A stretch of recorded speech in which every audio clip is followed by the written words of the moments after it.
session. Please be seated. Good morning, Your Honor. May I proceed? Yes, please. Your Honor, before the court today, we have the continuation of the jury trial in the matter of Commonwealth versus Lindsay Clancy. Ms. Clancy is present. She is represented by Attorney Kevin Reddington, and the Commonwealth is represented by Assistant District Attorney Jennifer Sprague and Assistant District Attorney Shannon Buckingham. All right. Thank you, Madam Clerk. Good morning, members of the jury. Nice to see all of you. I appreciate you being here. So what I'm going to do is we're going to go over the questions that you know are coming, and then what we'll do is we'll get right back into the case. So the first question: has any member of the jury read, seen, heard, or overheard anything from any source about any aspect of this case that would affect your ability to be fair and impartial? Next question: is there any other serious matter or concern bearing on your service as a juror in this case that anybody needs to bring to my attention? Again, thank you so much for following those instructions. And so what we're going to do now is we broke yesterday. There was a witness on the stand who was testifying on behalf of the defense. We're going to return to that witness at this point.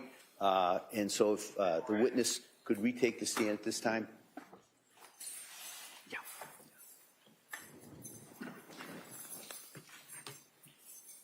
Good morning. I solemnly swear that the testimony made in which you shall give to the court and the jury that the happening between you and the law and the defense shall be true to the truth and the truth of the law. I do. You may have a say. Good morning, Doctor. Good morning, Your Honor. All right, Attorney Reddington. Thank you, Judge. Sir, I'm going to try to just redirect towards the interview that you had of Lindsay regarding her journey. On November 29th of 2022, do you recall which healthcare provider she visited?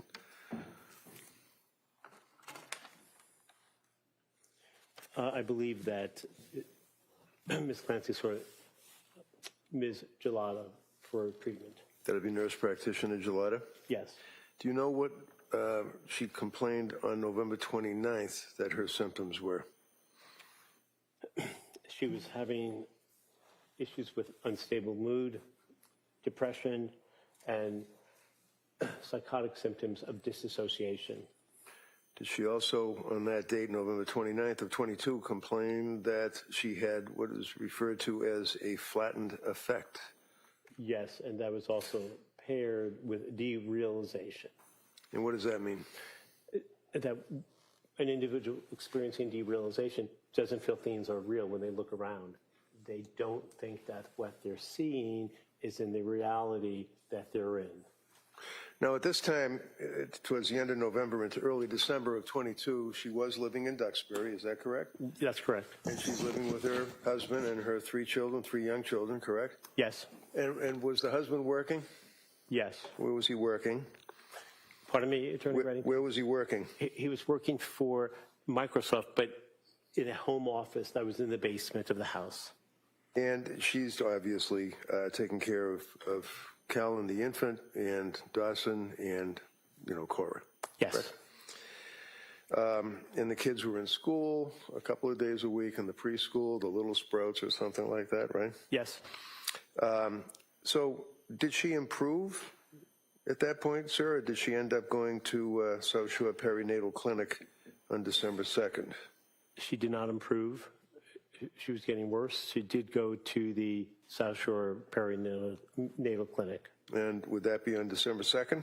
December 2nd, yes. And what was the reason, what were her complaints that brought her to South Shore Perinatal Clinic on December 2nd? She felt that her brain was damaged. She felt that she should kill herself. And she's never going to get any better. Did she also express fear that people could hear her thoughts and that anything adverse would happen in her life regarding being a mother and having children? Yes, that's called thought broadcasting. And what was her concern about the children? Her concern was that when people could hear her thoughts, her children would be removed from her care. Now, and keep your voice up, please. Yes. Did she indicate, and I quote, that she had bad and intrusive thoughts, and she didn't even feel that they were like mine, telling me I should kill myself, my brain is damaged, you're never going to get better? Yes. And did that type of intrusive thought or persecutory thought continue for a period of time? Yes. So it got Did it worse. get so bad that she ended up doing something? Yes, that's correct. What did she do? She called the suicide hotline. And do you know when that was, sir? That was December 4th, 2022. Did she receive any help from the suicide hotline? She did not. Why is that? They told us she did not meet the standard of care because she did not have a plan. Did she call the suicide hotline again, if you're aware? Yes, she did. Do you know when that was? Was that in December? Yes, I believe that was perhaps the following week around the 15th, but I'm not positive about that. Did she receive help on the second call that she called the suicide hotline? No, she did not. Can you tell us at this point now, we're talking about in December, let's say towards December 15th or thereabouts, what were her symptoms at that time regarding any complaints or observations that she had about paranoia or things of that nature? Yes. She was having paranoid symptoms of psychoses, and she was getting more depressed. Did she make any comments about DCF or the police at that point? Yes. Now, to your knowledge, did she ever have any involvement in her entire life with the police? Never. And did she express that she was in fear or concerned about DCF and or the police in the middle of December 22? Very much so. What did she say? She was worried that her children would be removed from her and that she would never see them again. Now, at this point, what medication was she on?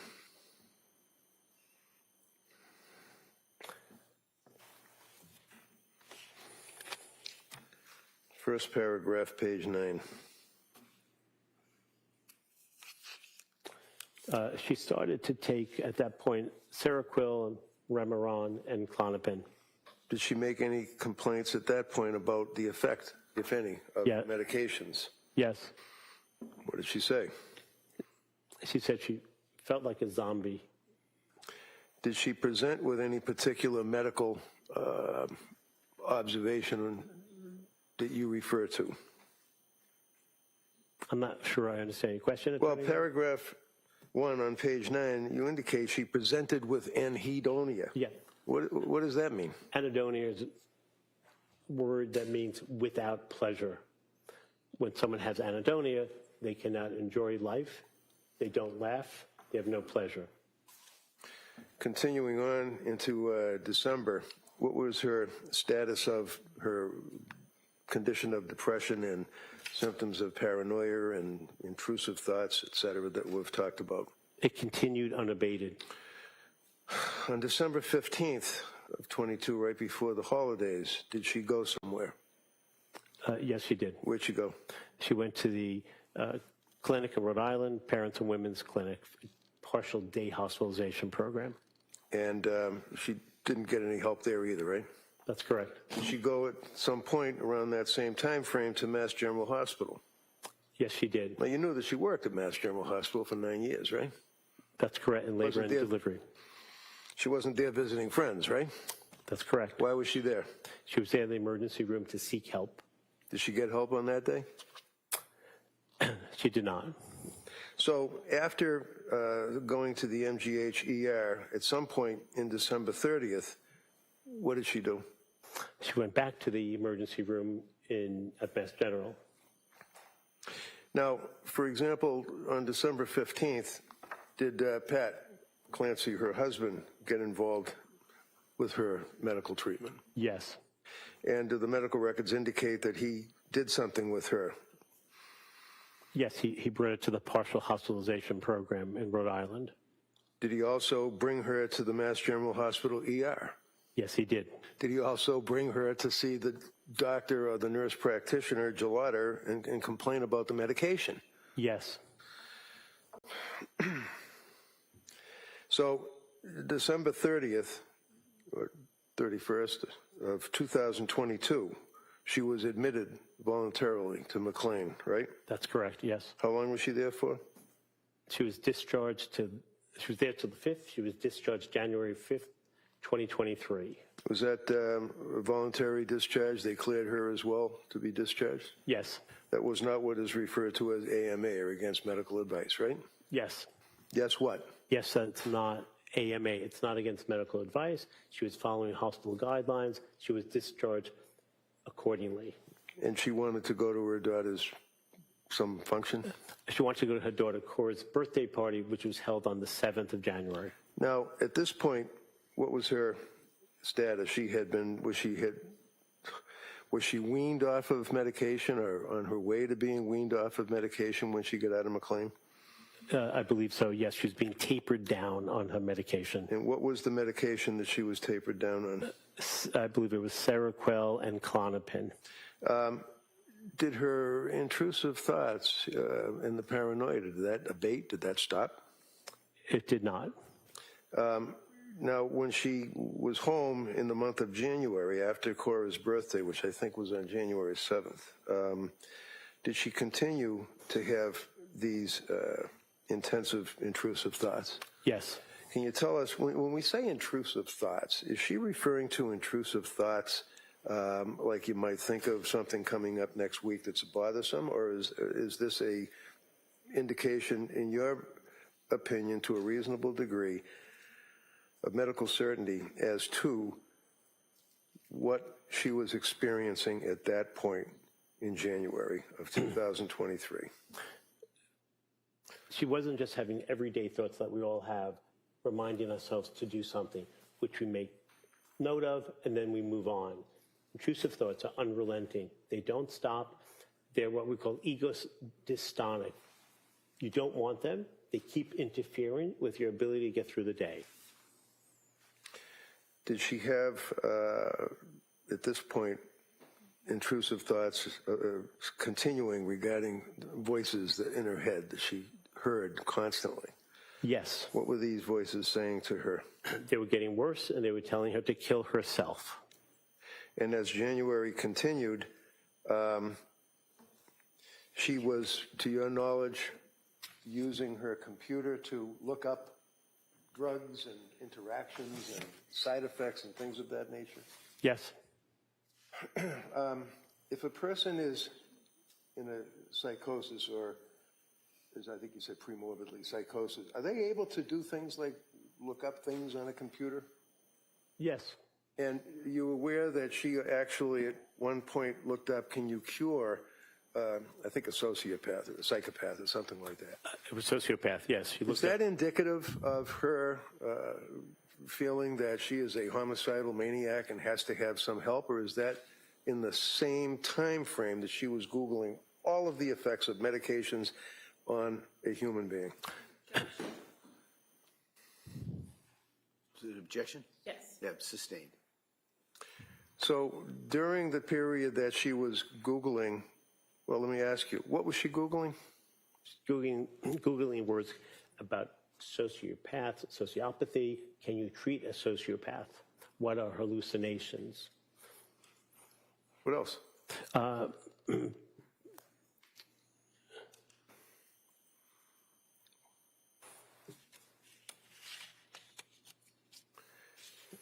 Bear with me one moment, if you don't mind. Well, you had a chance. Did you look at the Google searches that she had Yes. done that's in evidence, and the jurors were able to look at it? Yes.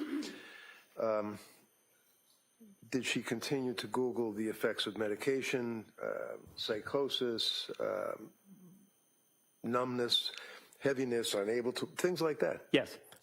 All things that are related to the way And if she a was person feeling. is in a psychotic state, are they able to continue to Google and use a computer to look things up? Yes. They're able to use a phone?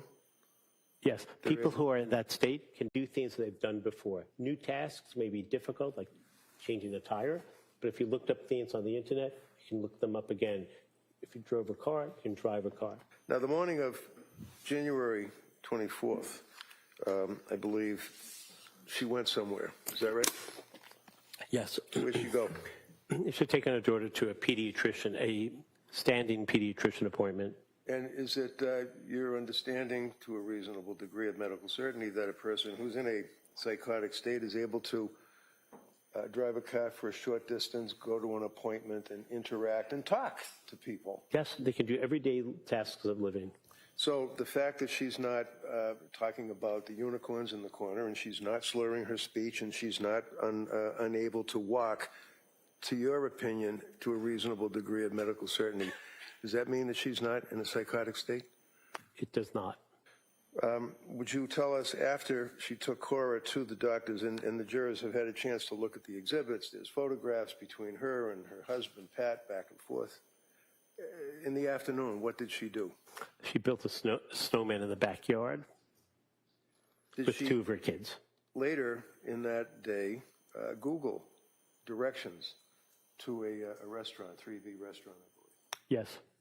Is that something that a person can do when they're in that type of a state? Easily. Did the Yes. voices or the intrusive thoughts, to your interview and your understanding, abate or stop at that point on January 24th? No. Did they continue? Yes. And did she communicate by text with her husband about getting dinner and getting something from CVS? Yes.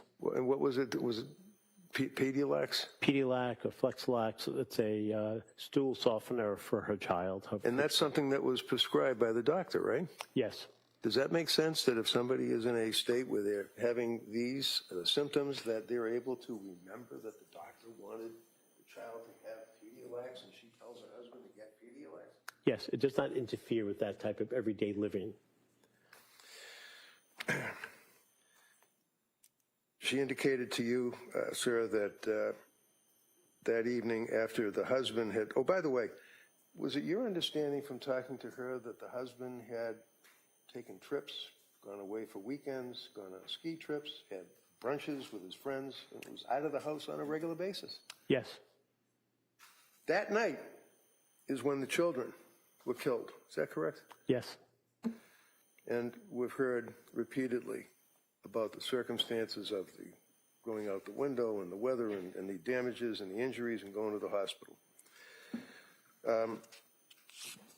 Doctor, based on your review of all of the medical records, did you administer any testing, by the way, to her? Like you were talking about psychological testing? Yes. And what were the psychological tests that you performed? Initially, I did a mini mental status exam, MMSE. It's just a common test Wait a about minute. orientation. I'm sorry, I didn't understand that. Oh, NSE? What is that? MMSE, mini mental status examination. Very common test. Okay. Demonstrating whether someone has a field of knowledge, who's the president, what direction should travel, and basic things like where are you, what day is today, who are you? And then I did another test as well. What other test was that, sir? That's the HARE Psychopathy Checklist, HARE. What does that do? That's a measure of antisocial personality disorder. And do you have an opinion to a reasonable degree of medical certainty based upon the scale that you used to assess whether or not Lindsay Clancy had anti-personality disorder? Yes. What was the result? The result is that she does not have any type of antisocial personality disorder, also known as sociopathy. In addition to reviewing the medical records and testing and meeting with her, did you also interview third parties? Yes. Is that referred to in the psychology as collateral contacts? Yes. And you reviewed and interviewed a number of people in her family or friends or people in her social circle, is that correct? Yes. Can you tell the jurors, sir, to a reasonable degree? Well, let me ask you this. Are you familiar with Mass General Hospital doing a major research program on postpartum psychosis? Yes. And did they publish an article, a significant article, regarding the circumstances, symptomology, and things of that nature of postpartum psychosis? Yes. And would you agree, sir, that the symptoms of postpartum psychosis, postpartum psychosis would be depression. Is that one? Yes, Did Lindsay, to your opinion, have depression? yes, And were there indications from your review of the medical records that she felt low, flat, tearful, emotional, crying? all of those things, yes, Did she also express anxiety, feeling tense, nervousness? all of those things, yes, Did she also express feelings that she was withdrawn, not able to socialize with people, wanting to talk or be near others? all of those things as well, yes, She indicate that she felt tired, heavy, without energy. absolutely yes, Did she indicate that she was having a harder time taking care of her children? yes, Did she indicate that she was having issues regarding personal hygiene, not bathing, things of that nature? yes, Did she indicate that she had severe confusion in actually hearing or seeing things that aren't there? In her case, it would not be seeing, that would be visual hallucinations. But did she complain of hearing things that weren't there, hallucinations? yes, Did she complain of thoughts and beliefs that were not within reality and that she was in a disassociated state out of reality? yes, Did she indicate that, did you observe that there were circumstances where she exhibited increased energy, activity, productivity, otherwise known as hypomania? yes, Did she complain that she had racing thoughts, a quote, busy brain, end quote, increased creativity? yes, And when she said in your review of the medical records that she was having a busy brain, did she express the fact that she would get confused and that she thought her brain was damaged? yes, that's correct, Was she restless and agitated, unable to keep still, yes, unable to sleep? yes, extremely unable to sleep.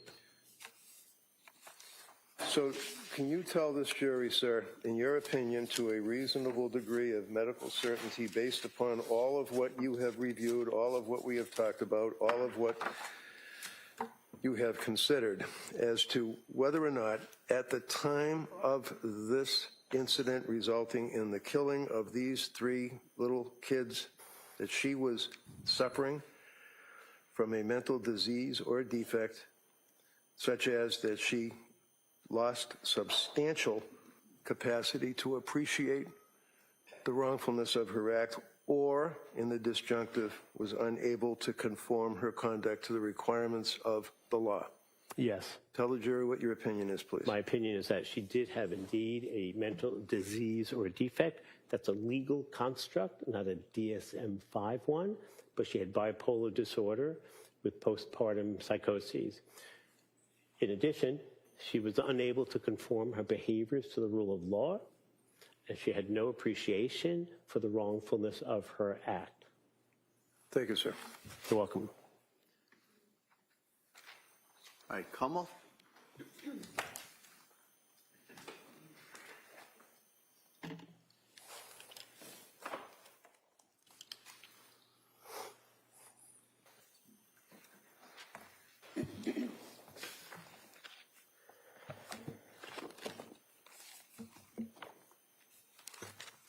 Good morning, sir. Good morning.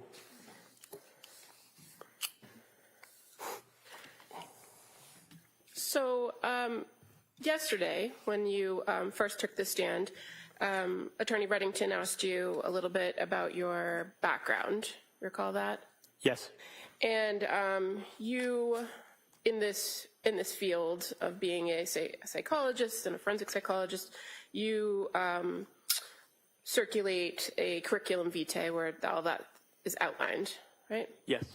And fair to say, you testified yesterday, and on your curriculum vitae, you speak briefly about the fact that you have previously testified for the Commonwealth, you said, as well as for the defense, correct? Yes. You referred to defendants and respondents, right? Yes. And so one of the things that you've done in the past is to be what's called a qualified examiner, right? Yes. You are currently not actively doing those examinations, are you? I actually have done one, but I don't actively do that anymore. Okay. And so in those respects, is that when you say you testify for the Commonwealth, is that primarily the work that you would do where you say you testify for the Commonwealth? Yes. And in those evaluations that you do, is it fair to say that you're actually an independent contractor with a company that contracts with the Department of Correction on those cases? Those are what qualified examiners are. That's correct. That's how you become a qualified examiner through the DOC. Right, and an examiner, a qualified examiner, is retained or takes work in doing evaluations in order to perform independent assessments, are they not? Yes, So they're not hired by the Commonwealth. they are, because the company that retains the qualified examiners is hired by the Commonwealth, and these forensic psychologists are then appointed cases to do these types of examinations. So it's under the big umbrella of the Commonwealth. So, yeah, big umbrella Commonwealth, meaning Department of Correction, an agency that is under the seal of the Commonwealth of Massachusetts. But as far as when we talk about Commonwealth, like Commonwealth versus Lindsay Clancy, that's the prosecution. In those proceedings, the Department of Correction sometimes is the moving party, right? Yes, And sometimes it's the district attorney's office who's the moving party. yes, But it's never the defendant who's the moving party. never. And in those types of proceedings, sometimes if you opine a person is what they call sexually dangerous, you would testify for the Commonwealth, right? Yes, And if they're not, or if you find that they're not sexually dangerous, you'd testify for the respondent. yes, we're neutral. So you're not Testify with testifying facts. for the Commonwealth. As in the prosecution, you're testifying under the big umbrella of the Commonwealth.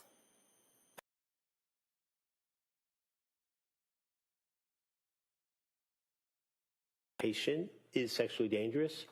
When you testify, you are working with the district attorney's office and you review your case with the DA.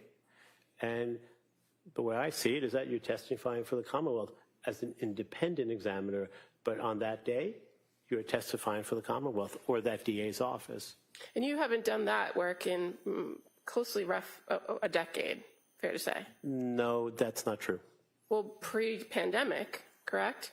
That's not true. So when was you testified for the Commonwealth, meaning the prosecution, in an SDP proceeding? So I was assigned a case through Suffolk County, the Sexual Dangerousness Unit, by ADA, Kelly Ryan, Kelly. And I did that evaluation on July 2nd, 2026. And have you testified at a probable cause hearing for that? No, I wrote a report which was in lieu of testifying. Where you opined that somebody was sexually dangerous? Yes. Okay. Fair to say, though, the majority of your work here in Massachusetts over the last few years is contracted with the Committee for Public Counsel Services, correct?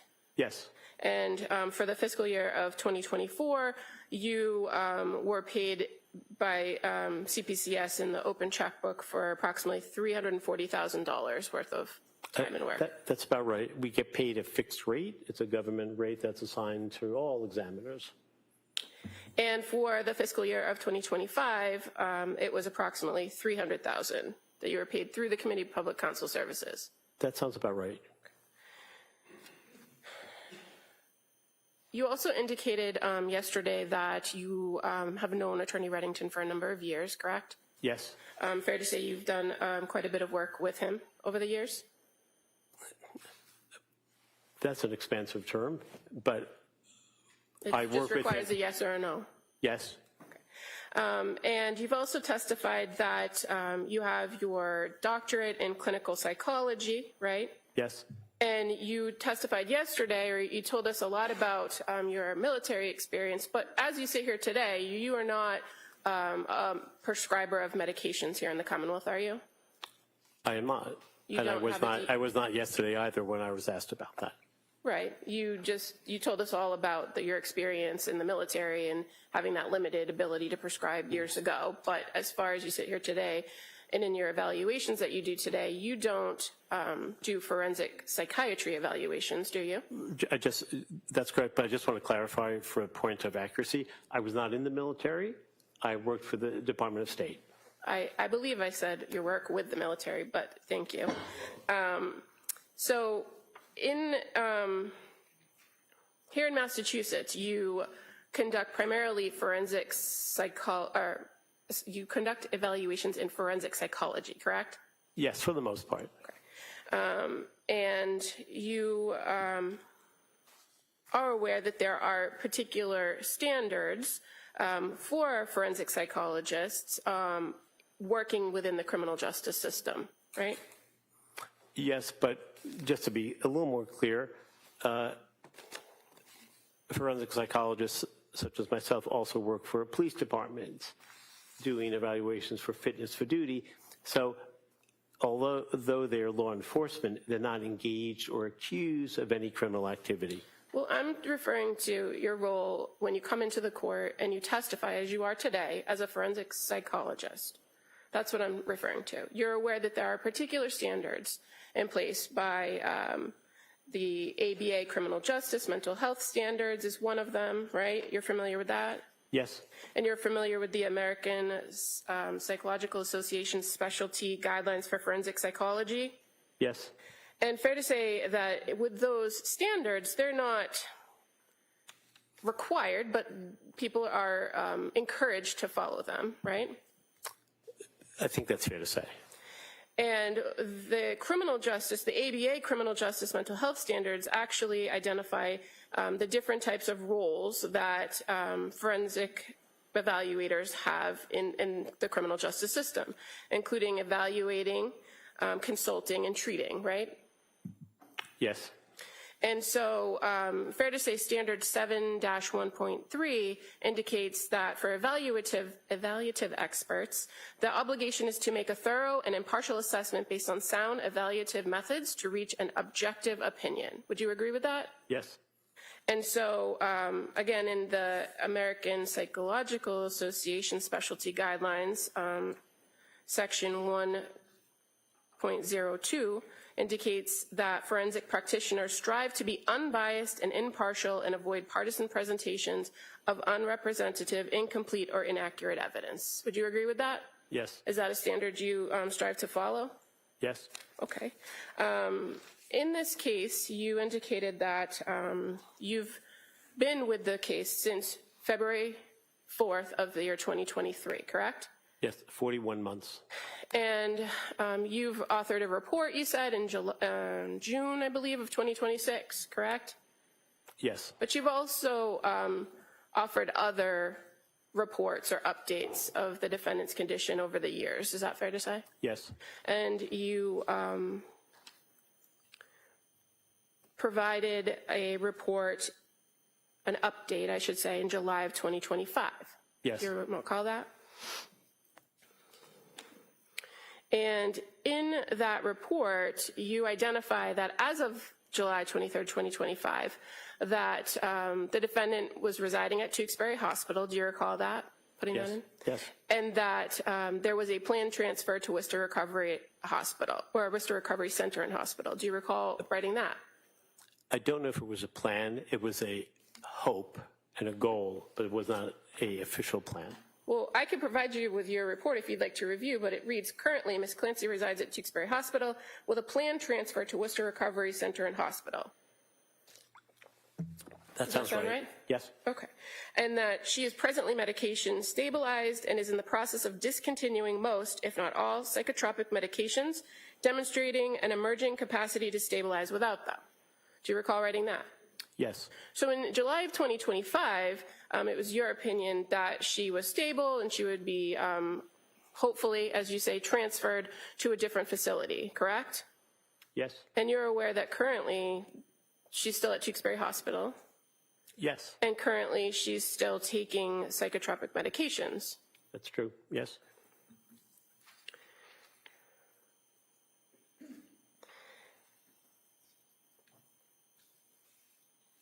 I think you also write in that report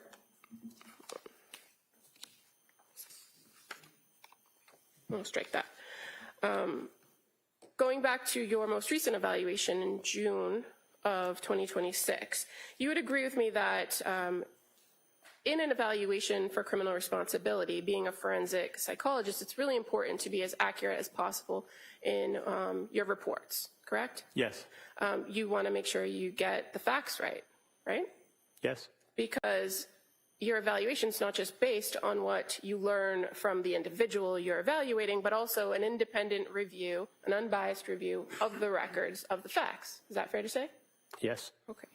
So in your report, you indicate that the period of evaluation that you had with this individual is approximately 45 hours. Do you recall writing that and testifying about that yesterday? I think I actually said I've met with her a total of 45 hours, but the evaluation was more than 35 hours, and I think it was 37 hours. Okay. And you also said yesterday that in addition to that, you've met with her several other times for a total of approximately 60 times at least. Not 60 additional times, but in total, yes, since the court trial has started a few weeks back. Okay. Is that typical for you to spend 35 hours with a person that you're evaluating? It does happen, but it's not typical. You also indicated yesterday that one of how you became involved in this case is Attorney Reddington called you and asked you to go check on the, I think you said mental well-being.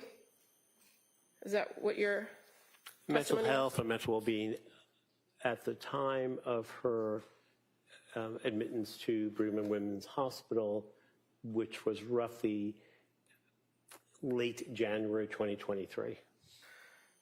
And your first time there was February 4th, correct? Yes. Were you examining her as a potential patient at that point? I was examining her as a colleague and friend of Attorney Reddington to see how she was faring. There was no predetermined notion whether I would be interested or willing or even offered the opportunity to take the case. I was just going to meet with her, given the fact that she was in a bed in ICU, locked to the bed frame, and no one was able to visit her. So you went in to visit her? Yes. And when you went in to visit her, you indicated that she had recently been extubated in your testimony yesterday. You're aware from the review of the records that she was extubated on January 28th. Yes. So the difference between January 28th and February 4th, I didn't know the date at that time, but I knew she was able to breathe on her own and express And you're verbal aware, language, yes, expressive language. You're aware that she had been communicating with staff at the hospital, including psychiatrists, right? I don't know if I knew at that time, but I knew she had been speaking with the doctors and staff, Well, but not specifically who it was. A person who goes through major trauma and is at a hospital and has made suicidal attempts, in your opinion, it would behoove the hospital to have that person talk to a psychiatrist, correct? Overall. Yes. Now, in addition to meeting with the staff and the psychiatry team, prior to your arrival, were you aware that she had an attorney that had came to visit her a few times? Not Mr. Reddington, but a different attorney. Yes, I don't know how many times, but I am aware that there was an attorney, Gelb, who was somehow involved in the case. Okay, so there was somebody that came in to see her prior to you coming in to see her. Yes.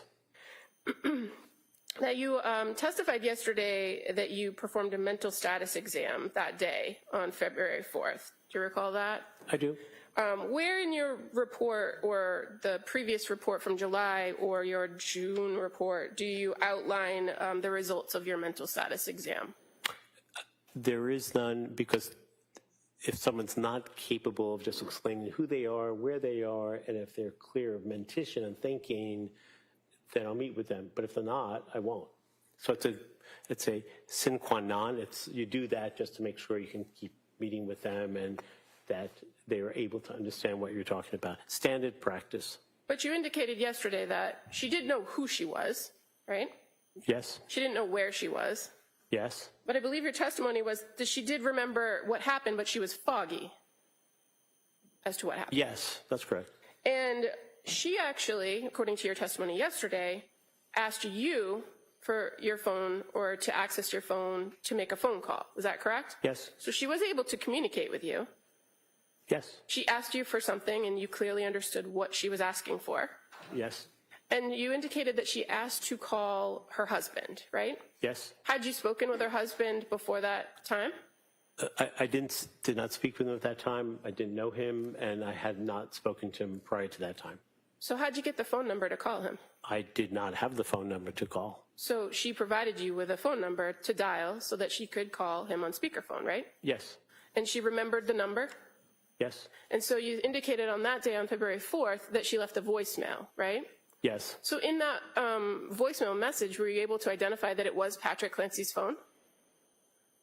Did it say, hey, this is Pat, leave a message, or something to that effect? I don't remember the salutation from the voice recording, but there was no evidence that it was not Patrick Clancy. And as far as her confidence in the number, she gave it to you with no issue, did she not?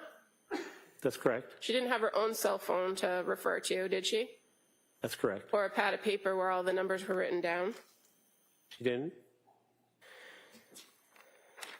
You indicated that she left a message. Do you recall what the message was? She expressed a love for him, wanted to know how he was doing, and that was pretty much it. And again, you said that you didn't write down what the mental status exam was, but the fact that she was able to relay that message, was it clear and coherent, what she was saying? Yes, mental status exams are multiple levels. Different things are asked. If you don't know where you are, it doesn't mean you can't have a conversation with someone. And she was able to have a conversation with you that day. Yes. Now, you said you went back on February 6th and met with her again, correct? Yes. And you guys made another attempt at calling Patrick. Yes. Again, did you remember the number? No. Did you have it stored in your phone? No. Did she provide you his phone number to call? Well, it was in my phone. I could just look it up in my phone. I didn't write it down. I didn't enter his name. Either she gave it to me again, or I just looked it up from 2 days prior. But you don't recall, as you sit here today, which it was, do you? No, And you didn't write a report about that interaction, did you? I did not. So in this second phone call, you were able to actually hear that she was talking with Patrick on the other end, right? Yes. And at that time, when you were now second time meeting with her and having this phone call, were you aware that she had already changed her healthcare proxy from Patrick to her parents? I did not know that. You talked to Patrick in between the 4th and the 6th to find out if he had tried to come in to visit her? I didn't speak to him at all, so I knew nothing about what his plans or intentions were. Your testimony yesterday was that she had called him to tell him that she loved him and to see where they were at, right? Yes. That was your testimony? Meaning what, their relationship? That I made no interpretation of what that meant. She left the message, and we left it at that. But in that subsequent conversation that you were a witness to where they were speaking on the phone and she told them about these voices or explained about the voices, did she ask about the kids?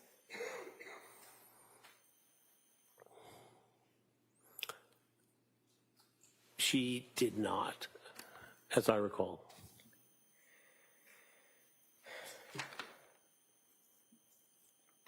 Now, in all of the times over the course of the last few years that you've met with Ms. Clancy, how many times has she told you since the incident that she's heard a voice currently? She has not heard voices since the event took place in 2023. And you've now testified that over the course of a period of time that she did hear voices, right? Yes. And is that based on one of these 35 hours worth of conversations you had with her? How do you know that? Well, they were collateral contacts. Spoke to other people. I spoke to other people who I asked the nature of their interactions with Ms. Clancy, and it was not a fishing expedition. I asked them if they can tell me what happened. Well, I'm asking But they you. disclosed, pardon me, You have to let him finish. so they disclosed information to me that Ms. Clancy shared that information with them. So who did she tell that she had a voice that told her to kill herself? She spoke to a chaplain named Sheila Kavanaugh, who I spoke with, and Chaplain Kavanaugh told me that Ms. Clancy told her that she heard a male voice instructing her to first kill her children and then to kill herself. So the same message that she delivered to Patrick that day on the phone, you heard from a chaplain at Brigham and Women's Hospital after the incident occurred in January of 2023? Yes. And so from all of the records that you reviewed of her treatment and all of the interviews with her family, who did she tell that she heard voices telling her to kill herself? I believe she told family members. Which family members? I believe she may have said that to her mother. She, I believe, told her husband that she felt like killing herself as well. In the records with the providers, you're aware, you've reviewed them all and you've sat through all of their testimony. You're aware that when she described intrusive thoughts, she never referred to them as a voice telling her to kill herself, did they? Did she? No, she was referring to. It's just a yes or no? No. So as far as her reports of these intrusive thoughts that appear over and over in the notes, you would agree that it was simply, when asked about what they were, it was simply that she felt like she wanted to die, right? Yes, and It's just a yes or no. yes. Now, in your report, you go through what's called the sources of information. You're familiar with that part? It's pretty standard in a forensic report, right? Yes. Where you list all of the things that you've gone through and reviewed in compiling the information for your report. So in my sources of information, I reviewed the following, but that list is not limited to the following. So there might be other pieces of information that I may have reviewed, but didn't put in the list. Okay, so not on the list are the Tewksbury Hospital records that you said you reviewed recently, correct? Yes, the 7,000 pages of those hospital notes, I didn't review all of them at the time of the report. Did you review records from the Spalding Rehab Facility? Yes. That's not contained, though, in your list, in your report, is it? I don't think it is. And you don't cite to any of the Spalding Rehab records in your report coming to your ultimate conclusions, do you? I do not. And how about the women and infant records? Did you list that in your sources of information section? I do not. She was there for one day. Okay, but you've testified about that, right? Yes. Did you review them at all? Yes. And as far as the McLean records, you don't list the McLean records as a source of information in your report, do you? I did not, but I did review them. Now, you've described, and you describe in your report, that you believe that Ms. Clancy was hypomanic, right? Yes.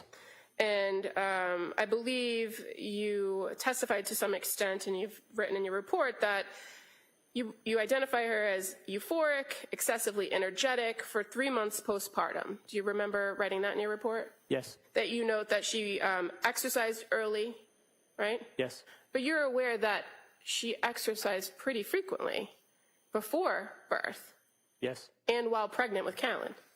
And while post-pregnancy with her children as well, yes. So it was part of her routine fair to say, right? It's part of everyday living.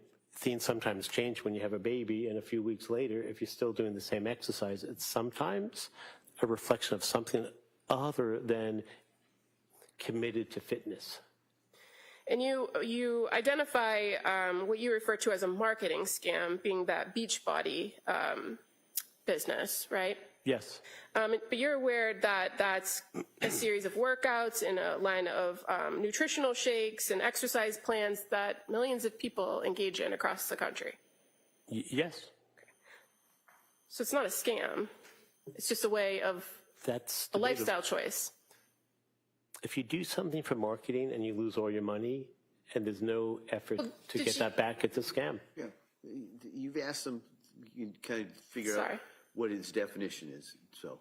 Did she tell you she lost money with the Beachbody? Yes. When was that? It was summer of 2022 after her third child was born.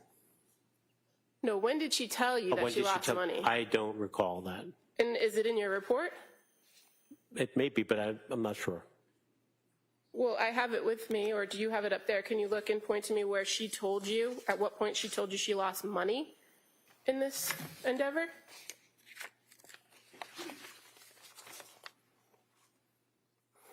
I don't know where it is. If it's here, it didn't seem relevant whether she lost money in a scam after her child was born Well, in terms of the big picture of what we're here for today. you've described it as a scam because you said she lost money.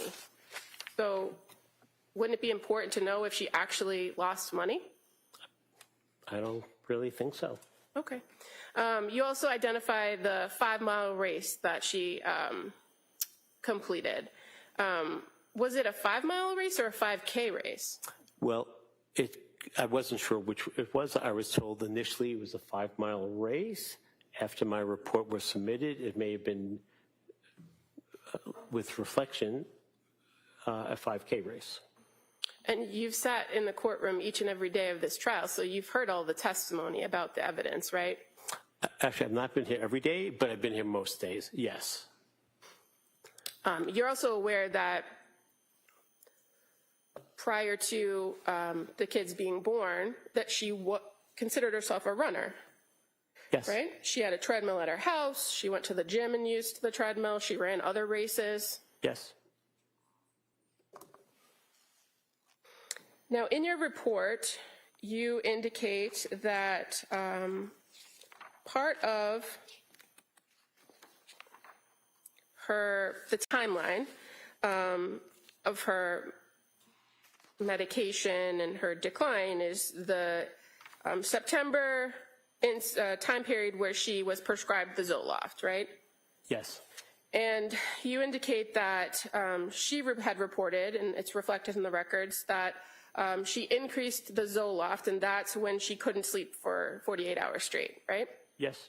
And you're aware of what the instructions were, having reviewed everything in this case, what the pill bottle said as far as the plan for the Zoloft? I'm not sure specifically the incremental plan to go from 25 milligrams to 50 milligrams of Zoloft.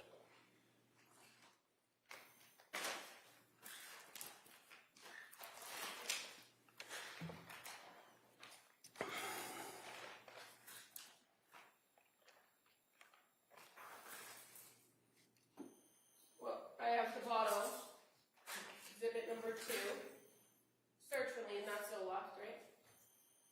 Brand name Zoloft. Yes.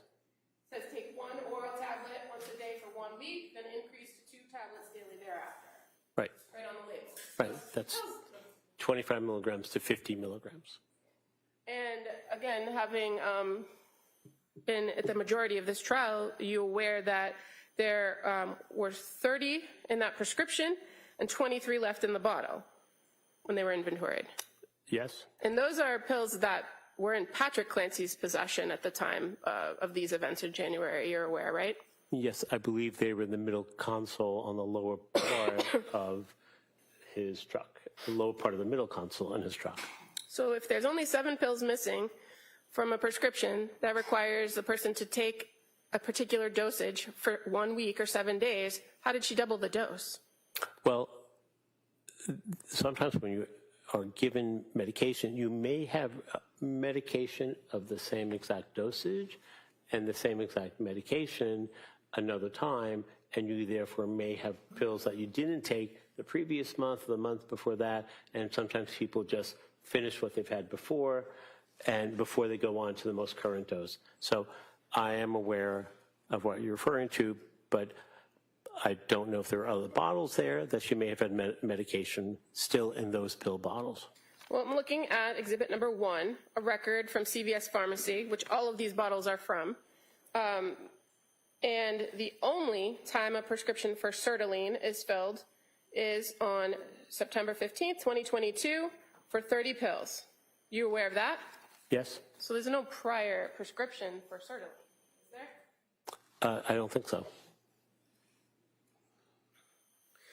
Now, in your report, you also refer to 1129, and your report on page 8, paragraph 2, says on 1129, Paula Gelada. Is that supposed to be Rebecca Gelada?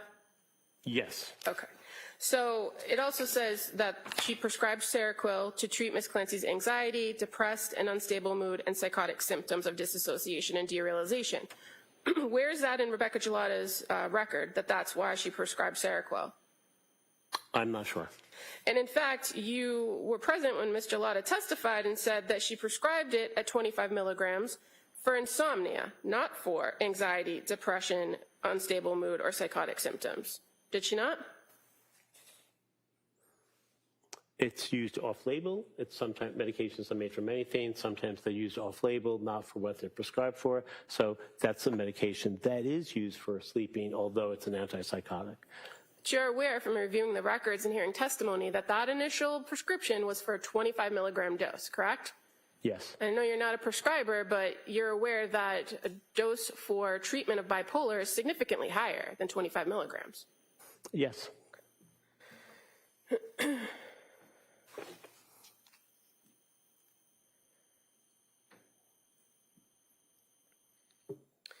Now, you've described in your testimony in this court repeated auditory hallucinations about wanting to kill herself or that she should kill herself and that she is damaged or her brain is damaged, right? That's correct. Now, did you have a conversation with her in one of these 35 hours about that particular voice or thought or belief? So when I meet with Ms. Clancy, it's not as if I have one conversation on one of the 35 hours. To have thoroughness and exactitude, one does what we call intra-rater reliability.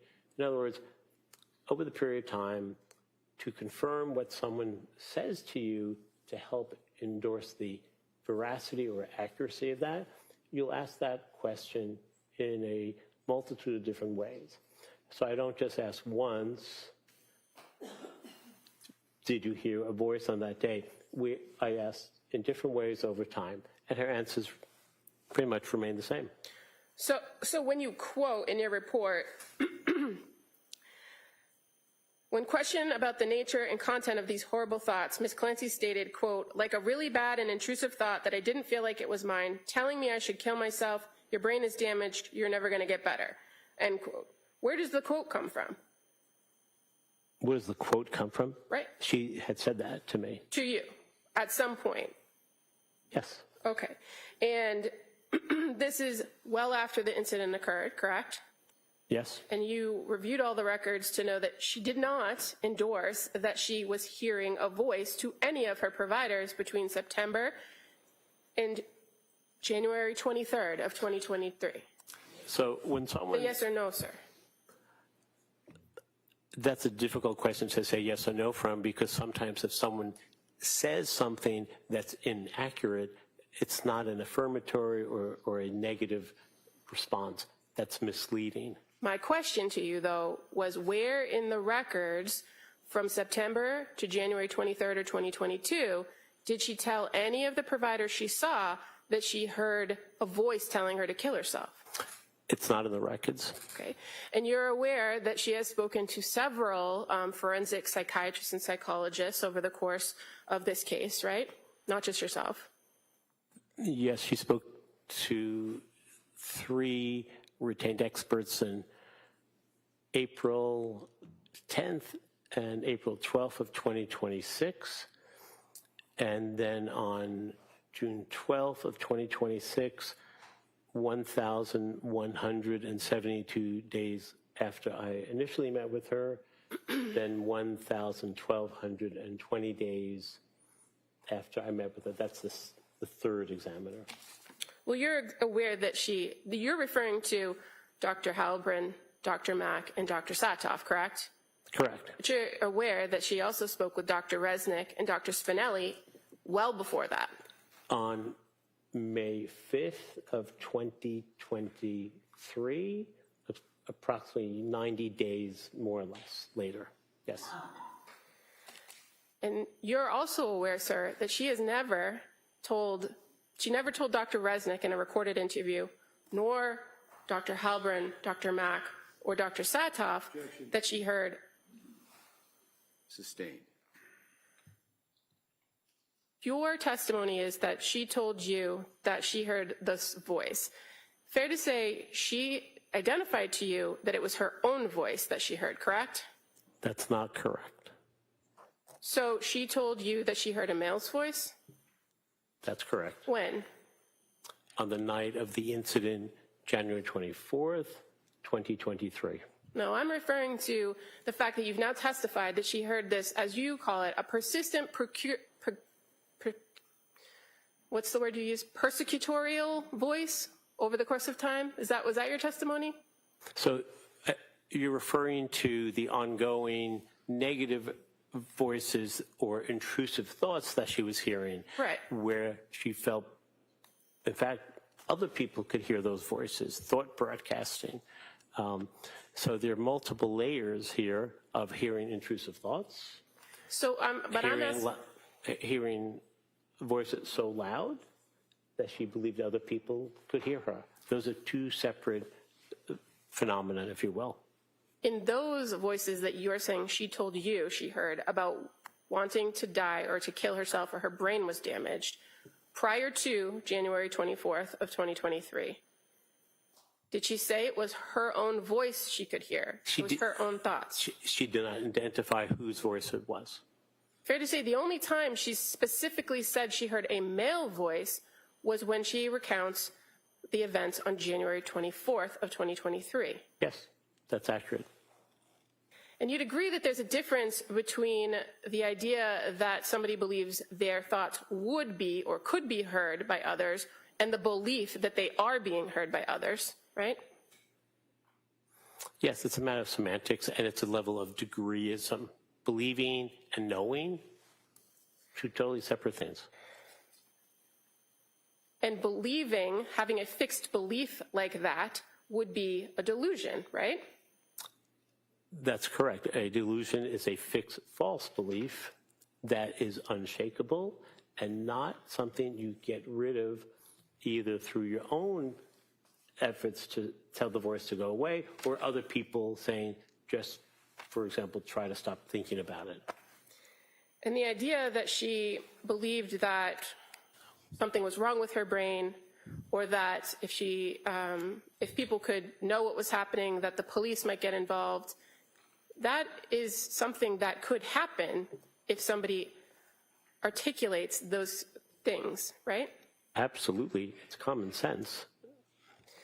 Now, in your report, you also indicate that, in your testimony, you indicated that on January 5th of 2023,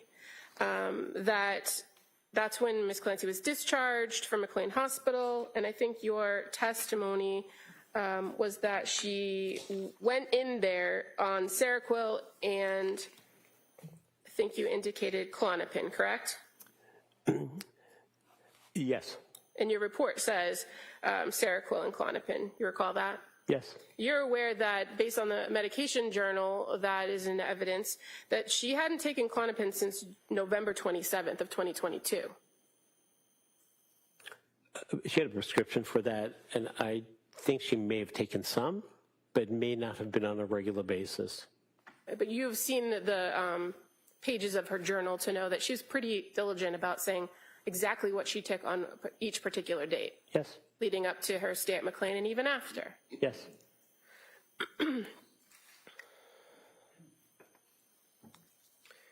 Now, kind of sticking with these medications for a second, you have testified, I think this was yesterday, you testified that you were familiar that after Dawson's birth that she had sought some medication, correct? Yes, And I believe you testified yesterday that she was on trazodone, but in fact, she was prescribed Zoloft after Dawson Yes. and reported she did never take it, that's right? correct.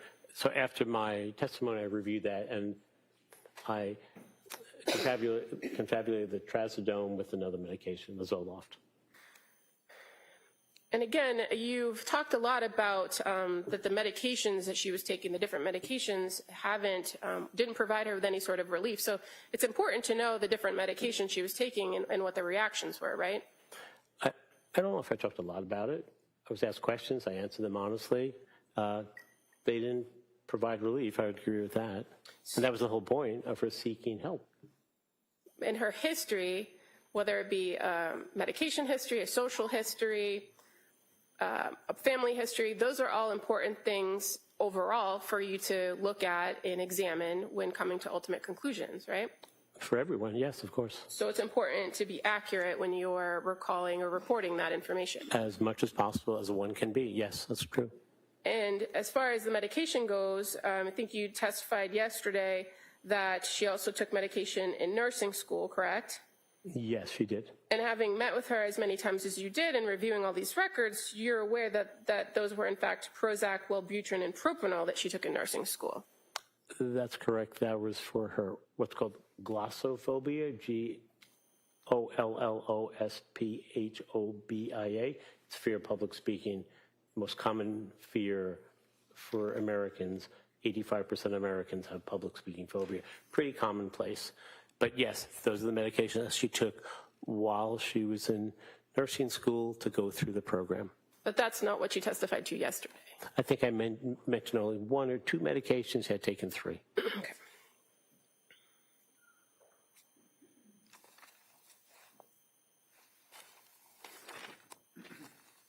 And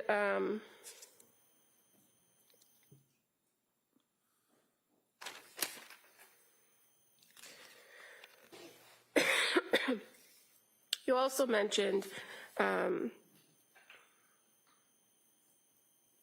today in your testimony, you were asked about the date of December 15th. And I believe your testimony was that's the day she went to Women and Infants. Is that I believe correct? so, yes. If I show you the record, is it fair to say she didn't go to Women and Infants on the 15th, but it was actually December 20th? Right. I believe she went to the Mass General Hospital ER on the 15th. And you said in your testimony today that at the Mass General ER, she did not get any help. Do you recall that testimony? She declined admission to the inpatient. She didn't want to do that. So, You didn't not get help. so Go ahead. thank you, Your Honor. We have something called the subjective baseline, the cognitive appraisal theme. Help is in the eye of the beholder. If she felt she didn't get help, that's how she felt. Well, sir, that wasn't the question. And your testimony was she went to the ER and did not get help. That was your testimony, not hers. Well, my testimony is based on my evaluation of her. This is what Ms. Clancy shared with me. Who am I to doubt what she believes or doesn't believe about the offer for treatment or help? It's her opinion. She chose to decline the bed at McLean on December 15th, did she not? Yes. And she then indicated to the Mass General Hospital that she was going to opt for an outpatient program at the Women and Infants, correct? Yes. That's what's in the records. Yes. And did she tell you that as well? Yes. And as it pertains to the Women and Infants, again, after you review the records, you're aware that a referral had been made to her well before her visit to the ER on the 15th for that same program. I believe so.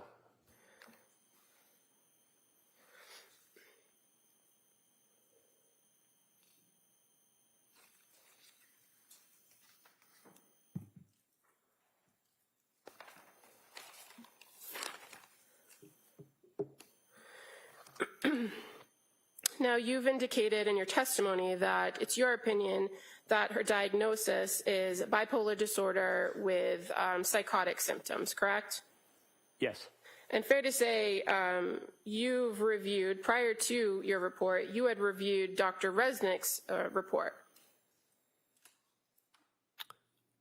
I'm not.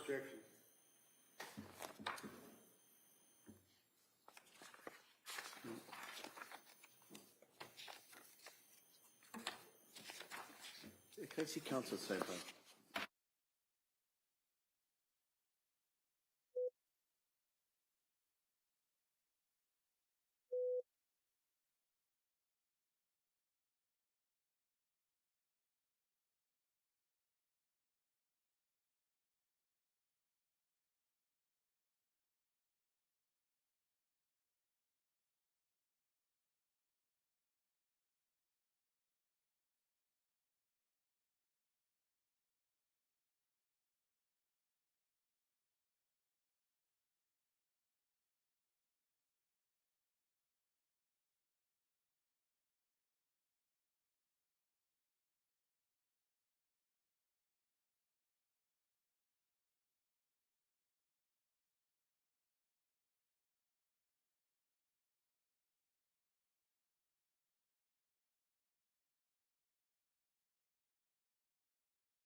Go ahead, counsel. So the question, I believe, was, did you review a report of Dr. Resnick in all your sources of information and before you came to a conclusion about diagnosis? No, I did not. Well,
one moment, sorry.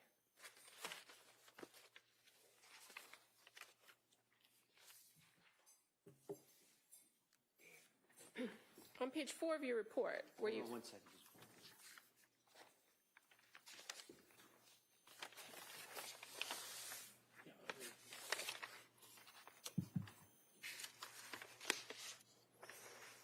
Okay, I'm sorry, counsel.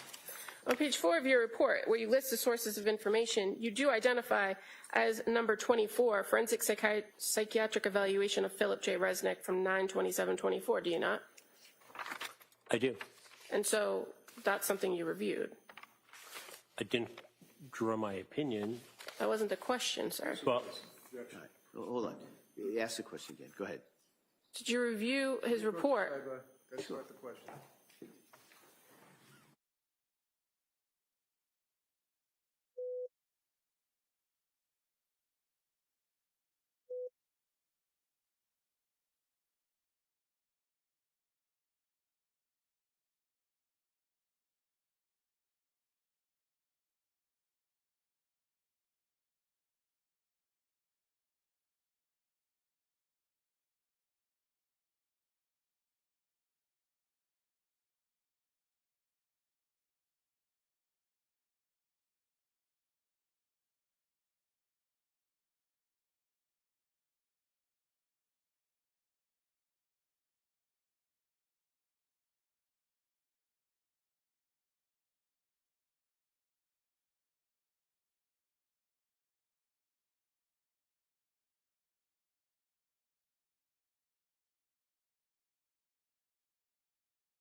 So the question, sir, is did you review Dr. Resnick's report prior to authoring your report or coming to your conclusions about diagnosis?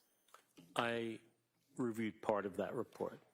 And in my report, I perused through the reports. I did not review all of that report from Dr. Resnick or Dr. Spinelli, for that matter.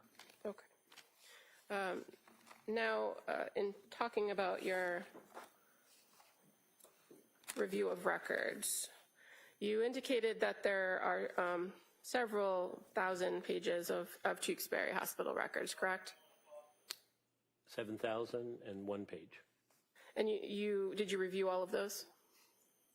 I would say I looked through them, but I did not read every word on every page. They do have a tendency to hang together and are replicative as well. Were you aware that on May 26, 2023, that the defendant was observed by staff in a note stating that she was visible along the unit hallways, self-propelling her wheelchair with her one-to-one staff, that she had a visit with her mother who brought dinner for her, they ate and played games during the visit? Are you aware of that? On May 26th. May 26 of 2023. 2023. So 3 years ago and a few months. I don't know that. I don't remember. That would have been approximately 4 months after the incident and on the date of Callan's first birthday, right? Yes, but you asked if I remember that event, and I don't. You don't, or you do? I don't remember that she was seen with her mother on that day who brought food, and she was seen using a wheelchair to travel down the hallway at the hospital. I don't remember. If I tell you that was read from page 176 of the Tewksbury Hospital records, would you agree with that? I would not doubt that. And on December 24th of 2023, were you aware that the defendant was observed at Tewksbury, monitored on one-to-one for safety, that she accepted medication, meals, and snacks, she spent time in the TV room or sitting outside her room, utilizing phone, and visited with family? Do you recall that, reading that note on page 613 of the Tewksbury records? Of 2023? Yes. Honestly, I don't. And that would have been Cora's birthday. Okay. But would you agree with me that if I read that from page 613 in the records, that that would be within that 7,001 page of the record? I would not doubt that.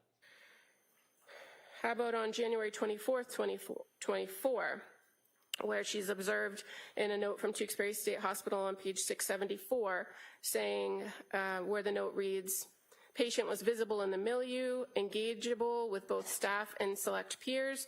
Patient accepted select medications as her baseline, that she was pleasant during interactions, self-propelling in wheelchair in the halls, spending much of the morning and early afternoon in her room and hall on her electronics.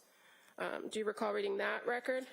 Not specifically. And January 24th, 2024 would have been the year anniversary of the incident, correct? Yes. But if I read from page 674, you would agree with me that that's part of the Tewksbury record.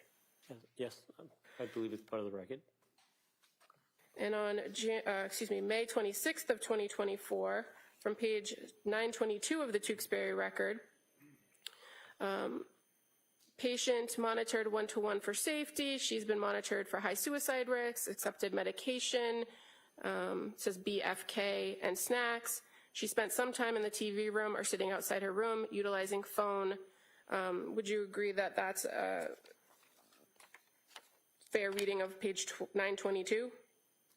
I have no reason to doubt that.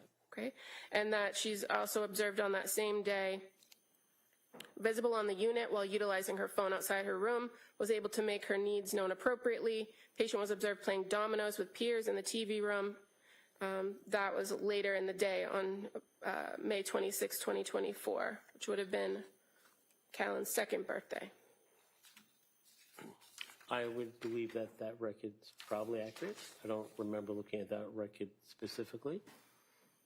How about on September 30th of 2024, page 1229 of the Tewksbury record, where it's noted that she was visible in the unit, attended startup/coffee group, she was assisted with ADLs as needed.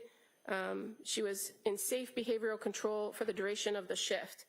And that later it reads, patient visible in the hallways, seated in her wheelchair outside her bedroom, using her cell phone, pleasant upon approach, social with select peers. That would have been on September 30th, 2024, which would have been Dawson's 5th birthday. Do you recall reviewing that in the record? Not off the top of my head, but I have no reason to doubt that it's not an accurate record. December 24th, 2024, page 1442 of the Tewksbury records. It says the patient was visible on the unit utilizing her phone. Her parents were in to visit and they brought dinner with them. Patient accepted medications and fluids. Patient in good behavioral control, maintaining safety. No SIB noted or reported. What do you have reason to doubt that that's on page 1442 of the Tewksbury record? I have no reason to doubt that that's not an accurate reflection of what took place that day. And what's SIB? Self-injurious behavior. And so December 24th, 2024, that would have been Cora's 7th birthday, right? Yes. So January 24th, 2025, from page 1514 of the Tewksbury records, where it reads, inpatient treatment goal, to work on my mental health and to feel better.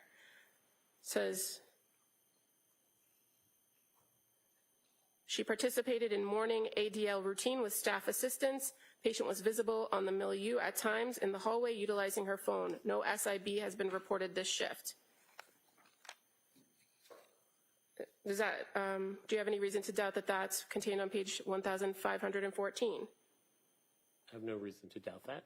And the further observations on that day were that the patient was visible on the unit. She was social with select staff and peers and also seen utilizing her phone. Her parents were in to visit and brought her dinner, and they brought dinner with them. That was, again, on January 24th, 2025, which would have been the second anniversary of this incident, correct? Yes. May 26, 2025, page 1782 of the Tewksbury records. It says,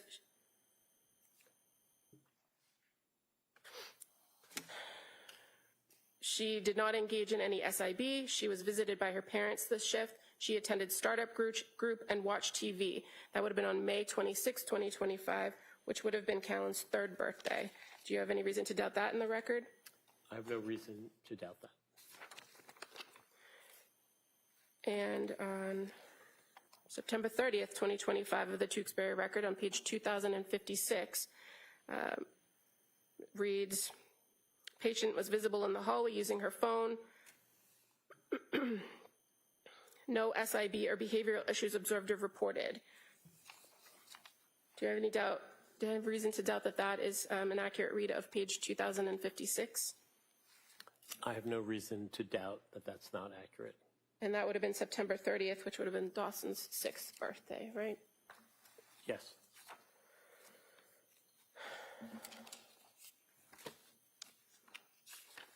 And on December 24th of 2025, page 76 of the patient notes in the Tewksbury Hospital records. It reads, ate breakfast, refused lunch, took snacks, utilizing phone, assisted with ADLs, spent some time in the TV room, attended PT, resting in bed after lunch. Do you have any reason to doubt that is contained within the Tewksbury records on page 76? No. And December 24th would have been Cora's 8th birthday, correct? Yes. And on page 152 of the Tewksbury records, January 24th, 2026 of this year.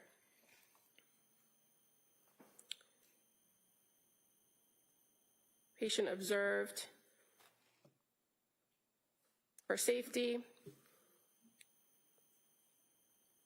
assess mental status, encourage safe behavioral control, monitoring for abrupt behavior change and attempt to prevent escalation or self-harm, encourage patient to participate in groups. That on this particular day, she was also observed compliant with meds, ate breakfast, participated in coffee group, visible in the hallway utilizing her phone, later visited with parents, and had an early lunch. That was on January 24th of 2026. Do you have any reason to doubt that's within the records? No. And that she was later observed to not have any SIB or behavioral issues, again on January 24th, 2026.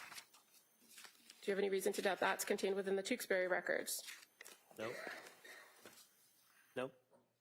And again, you reviewed or looked at some of them, but not every one of these. But these are already currently in evidence, correct? Yes. Your Honor, I would move to admit these excerpts as the next exhibit, please. Any objection? No problem. All right, that may be admitted.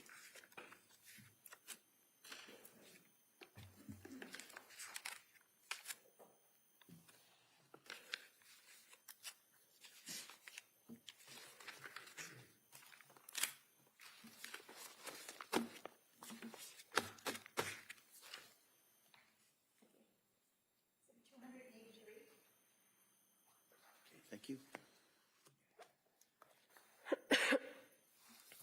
And Dr. Zeisel, as far as the records that I just read in, do you know if in those records it indicates that she slept well on all of those occasions?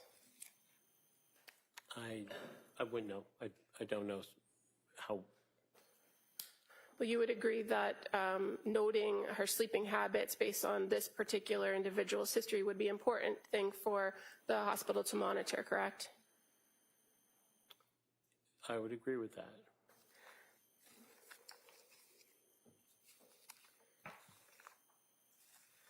Now, in this particular case, well, let me ask you, are you familiar with the concept of confirmation bias? Of course. And fair to say it's pretty prevalent in most areas of science and forensic psychology and psychiatry, correct? It courses all domains of work and life.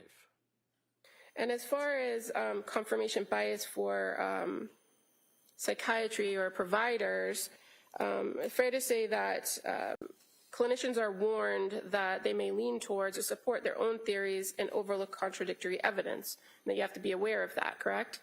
Yes. And again, in forensic psychology, the goal is to render an objective opinion, right? Yes, the facts come to you. You don't go to the facts. Okay. And there's a danger for clinicians and forensic psychologists of quickly forming an initial diagnosis before having all the information, correct? Yes. And that confirmation bias accounts for the fact that a lot of times people, clinicians and providers will cling to diagnoses and interpret subsequent information in light of that kind of already perceived idea. Is that fair to say? They cling, I just want to make sure I understand what you're saying. They cling to a diagnosis? Well, once a diagnosis is reached, they cling to that diagnosis when interpreting subsequent information. That happens, yes. And, but you would agree that in practice of forensic psychology that it's important not to do that, right? Particularly with the guidelines of criminal responsibility where you don't need a diagnosis. You just need a mental disease or defect. But diagnoses are helpful in understanding whether the person was suffering from this legal construct of a mental disease or defect, correct? That's fair to say. And it's fairly accepted in the field that if somebody has a disorder or a diagnosed mental illness, that they then in turn suffer from a mental disease or defect. Or could. Or could, because you can have a phobia, doesn't mean you have a mental disease or defect. If you're afraid to jump out of airplanes, it doesn't make you ineffective and have a defect or a disease. So yes, it Can I could. ask you to keep your voice up? Yes, Your Honor. So it could, but it doesn't always have to. Thank you. Of course. And you're aware of the danger of this idea of confirmation bias of having multiple relationships and conflicts in this type of work, correct? Yes. And that's why it's important not to be treating somebody as a patient when you're also evaluating them for this type of legal issue, right? Of course, you cannot be the therapist and the examiner.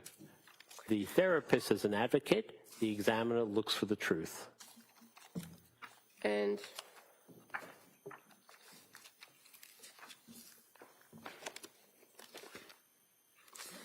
do you recall in this case submitting recommendations to the court in November of 2025 about the defendant regarding accommodations for her? I know in general, but I don't know specifically what those accommodations requests were. I can't remember them. But you authored and signed a letter dated November 13th, 2025 to the court, correct? Yes, but I'm saying I don't remember specifically what those recommendations were. I know I did that. I'm not asking you that. I'm just asking if you wrote the letter. Hold on. Just ask a question. Doctor, if you listen to the question. Yes, sir. I'm asking if you wrote the letter, sir. Yes.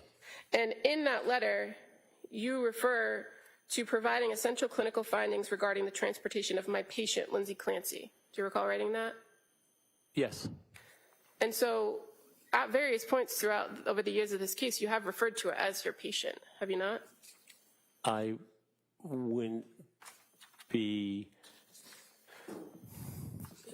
I think, able to define her as something else. She was a patient who I did a forensic evaluation of. Well, you referred to the court outside of this evaluation you're testifying about to her as your patient in this letter from November 13th of 2025. Right. I evaluated Ms. Clancy, who was a patient. If I evaluated her, then she's my patient, as she is other doctors' patients at Tewksbury and other places that she's been at. But you call her my patient in the letter. I wrote the letter. Whose patient would I be referring to if I'm speaking about Ms. Clancy, given that she's my patient? Yes, I wrote she was my patient. That's correct. And you're aware of, again, the APA guidelines on forensic psychology, where it warns therapeutic forensic role conflicts. Providing forensic and therapeutic psychological services to the same individual involves multiple relationships that may impair objectivity and or cause exploitation or other harm. You're aware of that, section 4.02? Yes. And in this particular case, since the beginning, you've appeared regularly in court hearings, right? Yes. You've appeared with Attorney Reddington at arraignment proceedings, At his request, yes. both here and at Tewksbury State Hospital, where you were sitting next to the defendant. Yes. And you also, on February 8th of 2023, participated in a news conference, did you not? Yes. It was outside the courthouse here. Yes. And you gave an interview with the Daily News where you commented on this. I just made a comment. That's correct. And at this time, Your Honor, I'd like to play a clip of the news conference, please. Mr. Reddington? Why not? All right.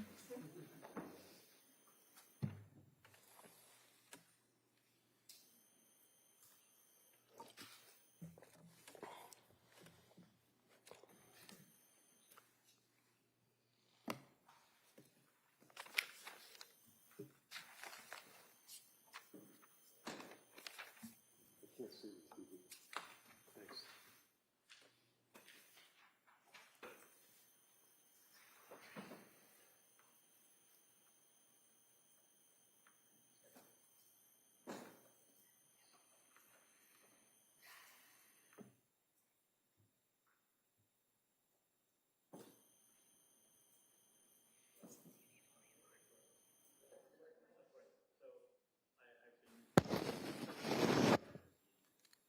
Past few days, multiple hours each day. What I can say without going too far is that her affect is absolutely flattened. She's in a very surreal state. It feels dreamlike to her, as she's described to me on multiple occasions. And individuals who can present as being lucid, linear, and clear thinking do not make those people not mentally ill. They have the capacity, on occasion, to be able to do things that they've been doing for a long period of time.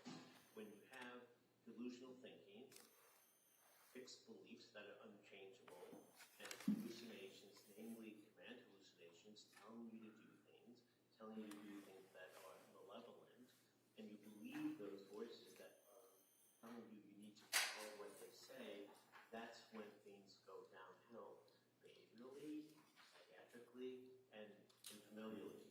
And that's what we see in the most tragic of cases, where individuals could be healthy and normal, and quite frankly, because they're paranoid and worried about what others think, they hold back on what they share. And in some cases throughout the country and the world, these are people who one day will be functioning well, but because they have the onset of command hallucinations, which they adhere to, and they believe the voice that they have to do something, that's when tragedy occurs. And I think that sort of is under the overriding rubric that this case falls under. So, sir, on December 8th of 2023, when you provided that your observations, you had met with the defendant on 2 occasions, correct? I believe 3 occasions. Okay. Had you any of the records that have been presented in the course of this trial? No. Any of the records that are listed in your sources of information? No. And as you sit here and testify today, you've testified to the same conclusions, correct? What I said was individuals like that present this way. I was not referring to Ms. Clancy. I said individuals who have these symptoms, like the ones I clarified, present that way. That was not an assessment of Ms. Clancy. That was an assessment of people who go through major mental health crises.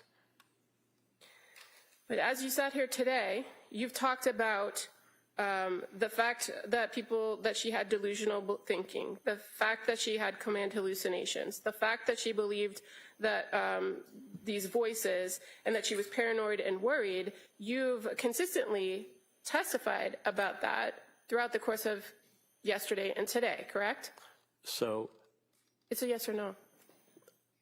you make it impossible to answer that question. All right, the next question.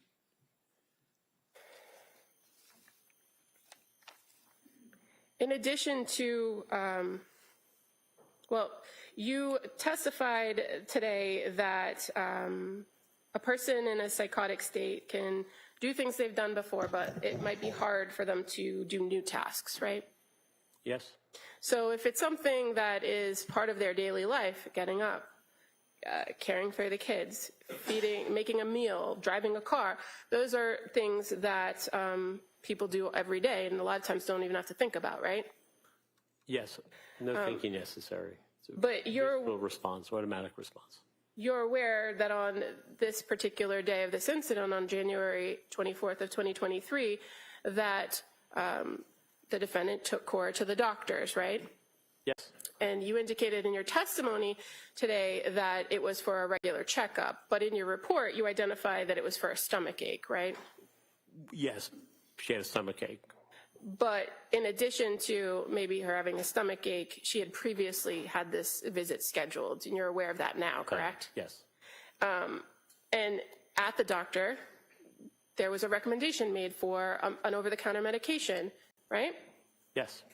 And the defendant was able to process that information, take it back with her, and then later, not immediately after the visit, but later in the day, search for where to get that medication, right? Psychosis doesn't lower your intellectual functioning, so you can do all those things. So Well, that's that correct. wasn't my question. My question was, did she do those things? Yes, so that's correct. Okay.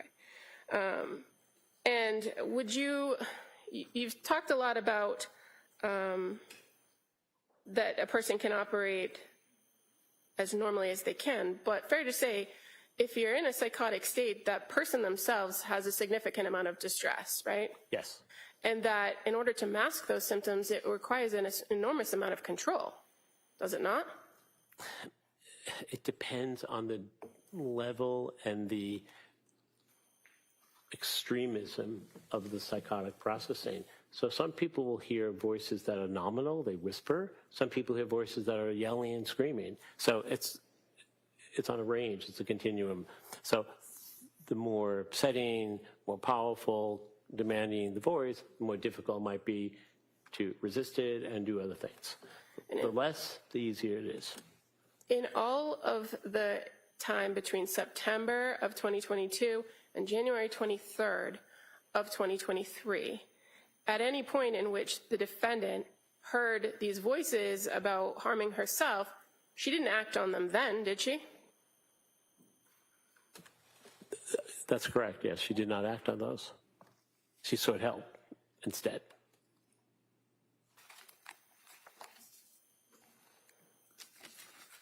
One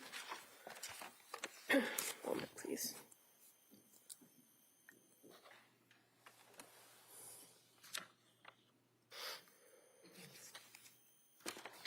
Your Honor, I would move to admit the recording played as the next exhibit. I'm sorry, the what? The recording that was played, I move to enter it as the next exhibit, please. That may be admitted.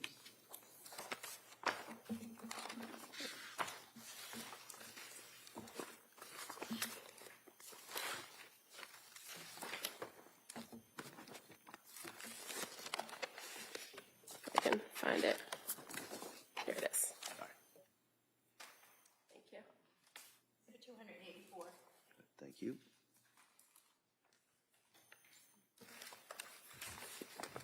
I have no further questions at this time. Let's talk about confirmation. Can I sit down, please? Oh, hold on. Let Ms. Buckingham Thank you. have a seat. Confirmation bias. In the field of forensics, interface of science and the law, trial of cases, hiring experts, having people give an opinion that a jury is going to listen to. Confirmation bias means that the individual might want to help out the person that they're testifying for. Is that right? It can be, yes. So in other words, if you have a shooting case and you're a ballistics guy, and without the ballistics showing that the defendant's gun shot the victim, the government has no case, they may send an email to that witness and say, hey, I really need your help here. And that might influence them, right? Yes. Now you got involved with this case, as you indicated, out of my request, obviously, Yes. compassion. Correct. The fact you had a young lady that was literally in extreme condition, emotionally, physically, you went to speak with her, correct? I did, yes. Do you care for her? I do. And is that a violation of the canon of ethics for professionals like you if you care for your patient? Not at all. Within the ethical standards, it's also noted to do a appropriate and meaningful forensic evaluation. It's strongly suggested you develop empathy and rapport. And when you have those two psychological constructs, you get more information from the respondent. You do not cherry pick the information. You include warts and all in your report. That avoids confirmatory bias, and you avoid confirmatory bias by also not looking at conclusions that other examiners come up with when they rendered their opinions, and you do your evaluations independent of anyone else. You do it by yourself. How many times did you see her? At the time that my report was No, right about now. 60 times. How many hours have you put in sitting with Lindsay, either in the hospital or evaluating? More than that, roughly. And you have all of that information that you have brought here today and yesterday to testify to this jury. Is that correct? Yes. Are you confirmed bias? Are you not telling the truth just to help Lindsay out, or is this your opinion based upon your review of the records, your interview of her, whether or not you care for her or not? Overruled. Overruled. I am telling the truth. She Yeah. You can re-ask that question. That answer will be stricken. So you can't tell someone you're telling the truth. Okay, that's up to the jury to decide. Your opinion is based upon all of the times that you met with Lindsay, right? yes, All of the documents that you've reviewed, all of this, all the exhibits, everything you're aware of, right? yes, as well as collateral contacts. And in the course of your treatment and evaluation of her, one of the things the DA asked you about is the request that we brought to the court for accommodations. Do you recall that question from her? Yes, And is it your understanding that the request that we had seeking help from the judge was that she not be chained to a van when she's brought into this courthouse for 5-week trial? yes, from Tewksbury to Plymouth.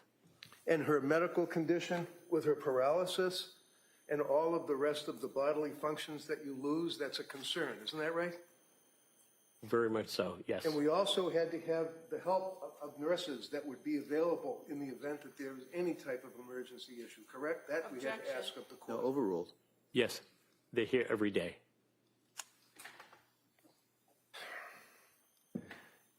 So confirmation bias, can you tell this jury, is your opinion based upon money? Maybe you like me, maybe you want to help her, or is that based to your best ability as a professional of many, many years? Yes. Confirmation bias is coming up with a conclusion before you reach an opinion. It's, in Latin, a tabula rasa, a blank slate. You draw no conclusion. The conclusion finds you. And if you don't do that, you are at risk of having confirmation bias. I'm going to ask you a hypothetical and see if the hypothetical fits within your understanding as an expert of confirmation bias. Let's say hypothetically that a young woman is involved in an incident such as this that results in the death of her 3 babies. And that young woman is paralyzed. And that young woman is in a hospital. That young woman is facing indictments for triple homicide. And the incident occurred on January 24th, 2023. And it's not until 2026 that the district attorney's office hires 3 doctors. Yeah. Sustained. Sidebar?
You've been sitting here for a little bit.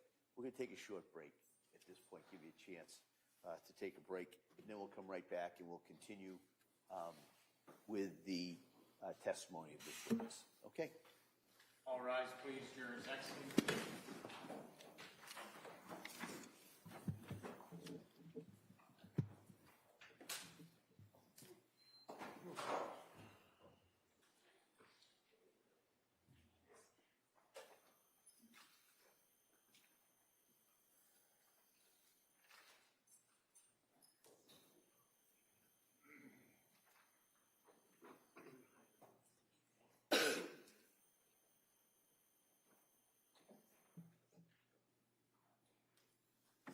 Jurors have exited the courtroom. This court's in session.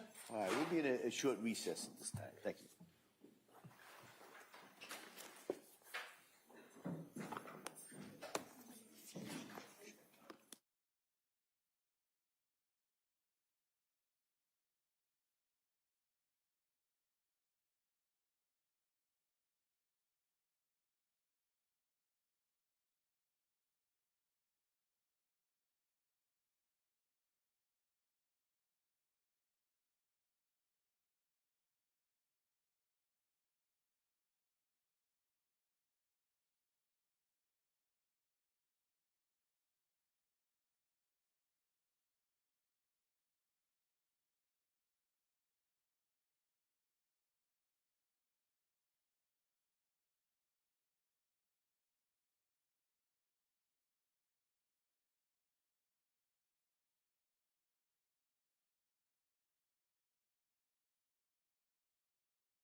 All right. Yeah.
All rise, please. Jurors entering.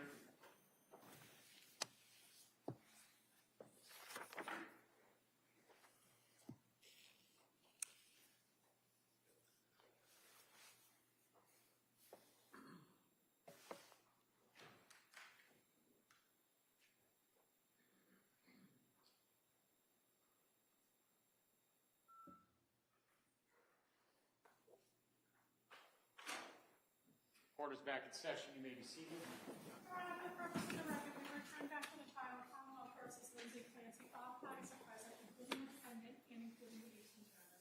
All right, we'll return now to redirect counsel. Thank you. So, as it relates to the concept of confirmatory bias, sir, in your opinion, with your experience, does the period of time within which an expert is hired by one side or another to evaluate a person and give an opinion, in other words, if it's a compressed period of time as opposed to an expanded period of time, is that one indication of confirmatory bias? Objection. No, overruled. It depends on the examiner and the situation. It can be, but individuals who pay attention to that concern should maintain healthful boundaries and not have any confirmatory bias. What does that mean? It means stay in your lane. That's better. Now, one of the things that the district attorney did is took the 7,001 pages of the records from Tewksbury Hospital and read excerpts from them to you. Is that correct? Yes. And Lindsay, after she was taken from South Shore Hospital to Brigham and Women's, then from Brigham and Women's to the rehab, Spalding Rehab, she ended up in Tewksbury. Is that correct? Yes. And Tewksbury's been very good. I mean, in your opinion, have they been good with her? And Fantastic. Fantastic. But nevertheless, that is still a facility that is a state facility, right? Yes. And the district attorney asked you about the plan to have Lindsay go to another facility, Worcester, I think it was? Worcester Recovery Center Hospital. Is that a relatively new facility? It's, I believe, the newest facility in the Commonwealth. And did we have Lindsay evaluated to have her transferred to Worcester Hospital? Yes. Was she allowed to make entry into Worcester facility? She was not. Why is that? She was not allowed because she Overruled. was not allowed because she has pending criminal charges. That'd be this case here, right? That's this case here. And the district attorney took the 7,000 pages in one of the records and apparently went through them to the anniversary of the death of her 3 children, correct? Yes, Went through them to highlight each birthday of her 3 children, is that correct? yes, In your opinion, you've been in a lot of mental institutions and facilities in the Commonwealth and out of the state, correct? yes. Is it your understanding to a reasonable degree of medical certainty that the fact that a woman who is paralyzed is propelling herself down the hall from one room to another is indicative of anything? Not at all. How about the fact that her mother and father, who have been with her for 3 years and practically missed not one day of sitting with her and bringing her dinner or lunch, is that something that would be indicative of undercutting the fact that the woman was suffering from mental disease or defect? That's indicative of love. And How about the fact that she's talking to other inmates or people that are patients? And in your review of the records, would you tell us your opinion as to her level and degree of popularity, bluntly, in that particular ward? she is extremely, extremely well regarded and well liked on that unit by everyone. Overruled. How about, in reviewing the records, I didn't hear that she's laughing and partying and having a good time while she's in the Tewksbury Hospital. Did you see anything like that? No, Lindsay Clancy has bad days and worse days. And when you speak with her and meet with her, doctor, has she ever mentioned her children? Because apparently, according to the questioning that you underwent, she never talks about her kids.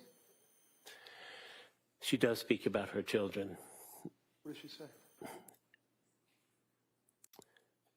She really loves them and misses them and thinks of them every single day, almost every moment of the day.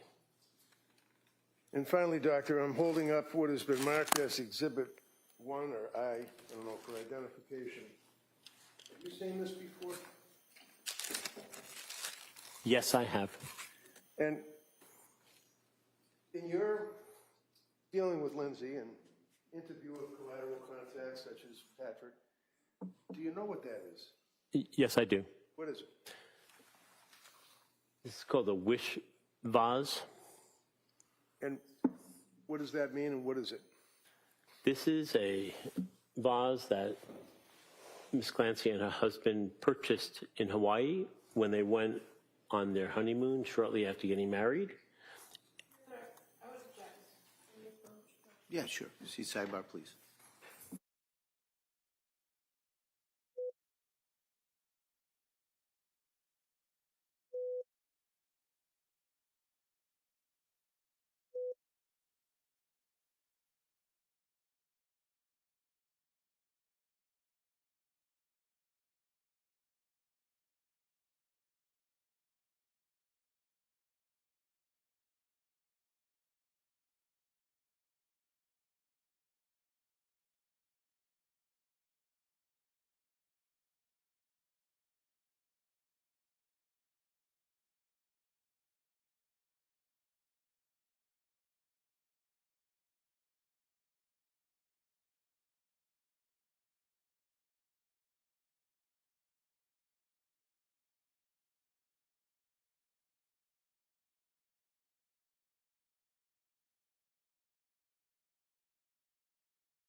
hand this to Chrissy to have the exhibit.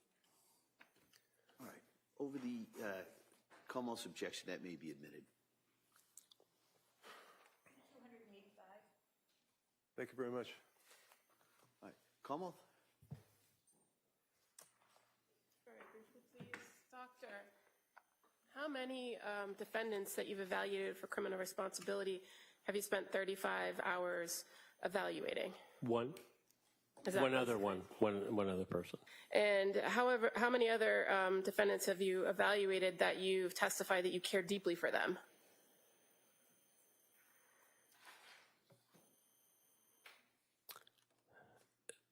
I would say one other one. And how many other defendants have you given press conferences about? None. And how many other defendants that you've evaluated have you gone back every day until the lockup to check on? I was sequestered on all those other trials. I was not even allowed in the court. Now, you were asked about confirmation bias and given a hypothetical about if somebody was asked to examine a gun, right? You recall that Yes, line I of do. questioning? Yes. You were hired by the defense in this case, were you not? Yes. And as far as your conversations with the defendant about her children, you're also aware that she continually refers to this situation as my tragedy, does she not? That moniker of my tragedy, that's just one of the things that she'll say. All right, thank you. You're welcome. And what's the reason that, with the understanding of the court permission, that you go to the lockup and see her during this trial? I go to the Sustained. Well, while she's in Tewksbury, counsel kept referring to SID, SI. What is SI? SI is suicide intention or suicide ideation. In Tewksbury, excuse me, in Tewksbury, has there been a concern of suicidal ideation? Yes. And what, as a result of that, SI, as counsel kept repeating to you through the records, is her status at Tewksbury? She's on a constant one-to-one to ensure that Ms. Clancy doesn't take her own life. And that is somewhat similar to the reference in Brigham and Women's Hospital when you were talking with her that there was a nurse that was sitting in the corner of the room at all times. Is that right? Yes, that's correct. Inferentially was able to hear any conversation that you had with Lindsay, right? I asked those people to leave. Thank you. Counsel, can I see just one?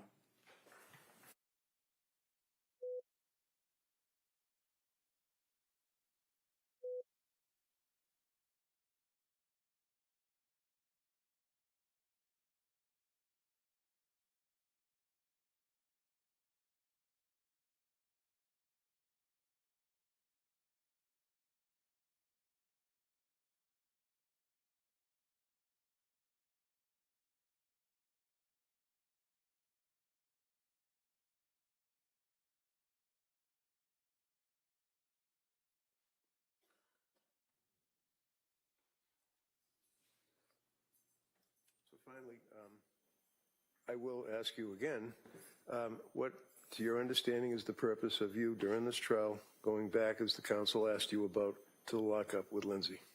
To ensure that Ms. Clancy is stable and competent to stand trial. Any concerns as far as her SI? She's in good hands at the moment, but there's always a concern that sits directly below the surface. Thank you. You're welcome. Attorney Buckingham, please. Dr. Zeisel, in 3 years, she's never made an attempt to harm herself, has she? Other than January 24th of 2023. No. Thank you. All right. Anything further? Judge, thank you. All right, thank you, Doctor. Thank you, Your Honor.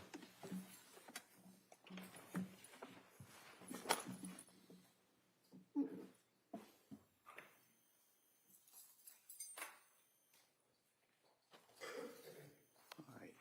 Attorney Reddington? It's up to Your Honor as to the voir dire on McLean Hospital witness or Dr. Spinelli. I know. All right. Counsel, let me see in regards to the timing on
members of the jury, this is another one of those moments I've got to talk to counsel about a matter that I've got to talk to them outside of your presence. All right, so I thought we'd do it at this point and excuse you till 2 o'clock. We'll take up the next witness. We're going to stay in here and we're going to take up that other matter. All right, and so with that, during the break, remember, same instructions. Don't talk about it. Don't do any research about it. Don't read anything. Don't go anywhere in regards to this. And I'll see everybody at 2 o'clock. Okay. All rise, please. Your Excellency.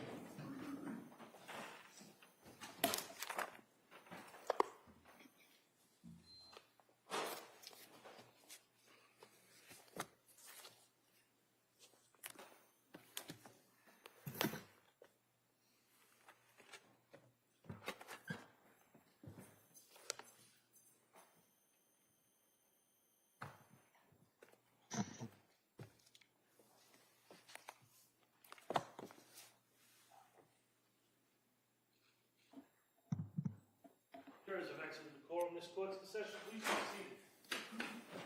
All right.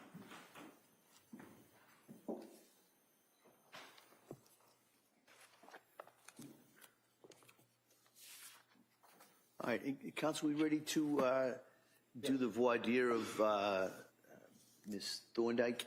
Thank you. She should be right outside.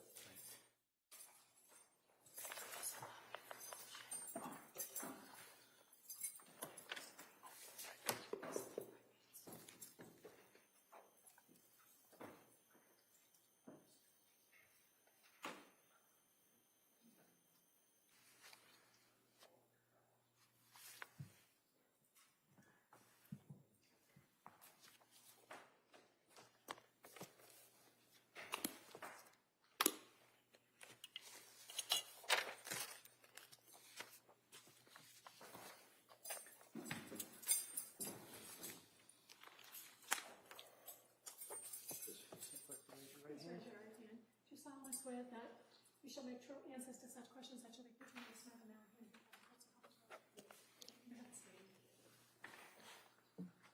Hey, good afternoon. Good afternoon. All right. Attorney Reddington. Thank you, Judge. Tell us your name, spell your last name for the record, please. Emily Thorndike, Thorndike. And what town do you live in? I actually live in Brooklyn, New York, but I summer on Cape Cod. I'm spoiled like that, so I'm in Chatham. So where do you live now? Brooklyn.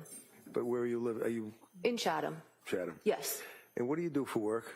I own my own therapy practice right now, so I'm practicing as a business owner and a therapist. And what is the name of the business? It's called Wise Mind Therapy Practice. What is it? Wise Mind. Wise Mind? Yeah. Okay. And where is that located? It's a virtual practice, so yeah. And how long have you been doing that? So I had my own private practice I opened that January 2023, and then this past May I expanded. I hired somebody, so technically it's a group practice, but I've owned my own business technically for, 4 years? So tell us your educational background, please. I went to Dover Sherburne High School, and I went to Hartwick College, and then I went to Boston College School of Social Work. And what degrees do you have? So I have my master's in social, well, I have my BA in sociology. I have my master's in social work, and then I have 2 social work licenses, I guess. You have to get one before the other. So I only go by a licensed independent clinical social worker. So, but you have to get it's very confusing. You have to get 2 licenses essentially. You have those licenses? Yes. Within the Commonwealth of Massachusetts? Yes. Now, your employment, can you tell us what your employment history was since I guess you got your master's at BC or something? Since I got my master's at BC, I did my final year internship at McLean Hospital at their trauma program. And then once I graduated, got my MSW, my master's of social work, and then my social work license, I was offered a per diem position at that program. And I did that position for, I think it was 2 to 3 months. And then I was rehired. I went back to the short-term unit at McLean, which I had previously worked at. So when you say the short-term unit, is Yes. that also referred to as the STU? Yes, we call it the STU. It's just short-term unit. It's also referred to as AB1, which is admissions building first floor. Now, Are you familiar with this case of Lindsay Clancy? I'm only familiar about it from what I watched before I was sequestered, but other than that, I don't know the case at all. And when you say what you watched before you were sequestered, what Yes. does that mean? What did you watch? I think it was not this past Thursday, but the one before that. I'm not going to recall the date off the top of my head, but that's when, you know, you had told me that I'm sequestered and to no longer watch the trial or consume any of it. So what were you watching? I had just been watching like the day-to-day, like the live stream and just, yeah. Why is that? I'm interested in the case. I honestly got into sort of watching trials from the Karen Reed trial, and then I wanted to watch this case, and obviously, well, I worked at McLean, so I was curious to watch it. And when did you work at McLean? I started there in 2014, and then I left there in December 2021. So how many years is that? Oh, 7 years, 8 months, I think. And what was the nature of your work? What'd you do?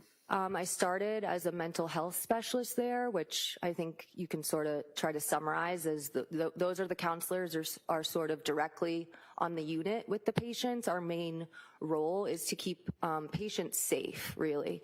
So you're doing a lot of safety checks. You are putting eyes on patients to make sure they're not trying to harm or kill themselves. And we do crisis intervention. So when those things are happening, because they do, we are the ones to intervene. And unfortunately, there are a lot of restraints that happen on those units, and that's one of our main jobs. So the STU that you refer to, are there a couple of them at McLean? Or? So I'll try to explain it.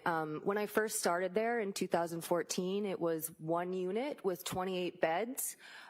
During the time I was there was a renovation. They expanded the unit. It's a little confusing, but in 2016, I believe it became two separate units operating the same way. So there's short-term unit north, and then there's short-term unit south, and now south has 22 beds and north has 23. So that's why you'll see like, you know, AB1S or, you know, so they're the same unit, but there's a south side and a north side, if that makes sense. When you were working in that particular unit, is Yeah. that the same unit that Lindsay Clancy was in for the 4 to 5 day period? Yes, I worked on both north and south for a significant amount of time. And for all those years that you worked there, did you work days, nights, weekends, holidays? So days and evenings, I preferred the evening shift, but you're supposed to do both, day and evening. I didn't do night. Sometimes you get mandated and you have to work an evening and a night shift, which is always pretty brutal, but I was day and evening. Now, how about the staffing at STU, your experience? So there's always I can sort of start with the week, I guess. There's always 4 mental health specialists and 4 nurses during the week for the day shift. And then in the evening, it's 4 mental health specialists and 3 nurses. And then there's one and a half. It's hard to explain. There's at night, there's 3 mental health specialists, and then there's 1 nurse on north and 1 nurse on south, and then there's a nurse that goes in between at night to help both sides. And how many beds are in the north and the south? North is 23, south is 22. And which one was Lindsay in? South. Are you familiar with the Code of Mass Regulations or regulations that mandate or require certain staffing levels within that particular unit, the STU of McLean?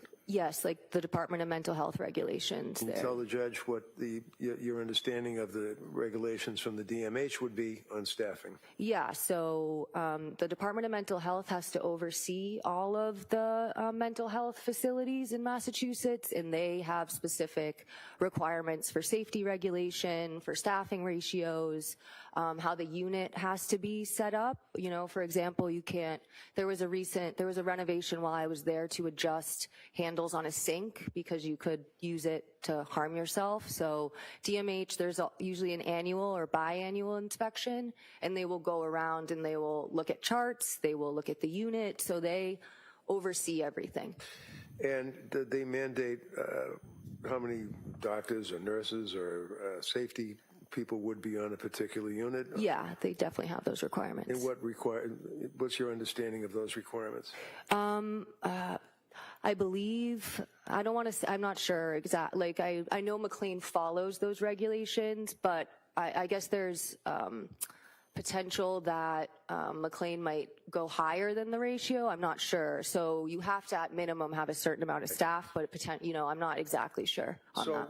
Are you aware in this case that McLean forwarded to the district attorney's office and the court certain discovery? Yes. Indicating how many doctors, nurses, and Yes. safety workers. Did you have a chance to read that? I did. All right. Is it your understanding that the requirements of the DMH and minimum staffing on, well, let's say on weekends and holidays, for example, does that change year to year, or is that pretty static? It's never changed. I mean, it didn't change from when I was there and with that document. So I guess that goes to what, 2023 it was. So it didn't, that was how it was when I started. Well, I guess one caveat, when it changed from a 28 bed unit to 22 and 23, there was, different numbers, because with 28 patients, you have to have, a certain number of staff. But so since it's been 22 and 23 patients on those two units, the staffing has not changed from when I started there and from that document that I reviewed. Now, you indicated that you, because of your interest, were watching the proceedings on this case. Yes. On what, YouTube or something? Or Yeah, whatever. TV? You can, yeah. And you had the occasion to hear the cross-examination of Patrick Clancy by the district attorney, is that right? Yes. You mean the direct? I'm sorry? The direct of Sorry, Patrick Clancy. you're right. It's been a long week. Okay, direct examination. And the focus was on the fact that when Lindsay went into the hospital, it was on New Year's Eve. Is that correct? Right. And that she was there for that holiday weekend, and I Right. think the following Monday was a holiday? Yes. Okay. And you heard the direct examination of the district attorney asking about McLean being number one hospital in the country, McLean having all of these services available to the inmates that are in there, treating them, offering all these fantastic programs on the holiday weekends and the holidays, as opposed to what Patrick had testified to. Did you see that? We re-asked that question. I think I understand, but. Okay, when you were watching on the television, Yeah. you saw, or the computer, you saw the questioning of the district attorney of Right. Patrick Clancy. Yep. You heard Patrick Clancy make reference to the fact that his wife admitted herself into the Right. STU Yep. on a holiday weekend, New Year's. Yes. Yes. Was there all that weekend, Right. into a holiday. Right. And the district attorney then questioning Patrick Right. inquired as to whether he was aware that it was Yes. the best hospital in the country, that there were many doctors and nurses and staff available and programs available, and Lindsay wasn't interested in any of that, right? Yes, that's what I took from it.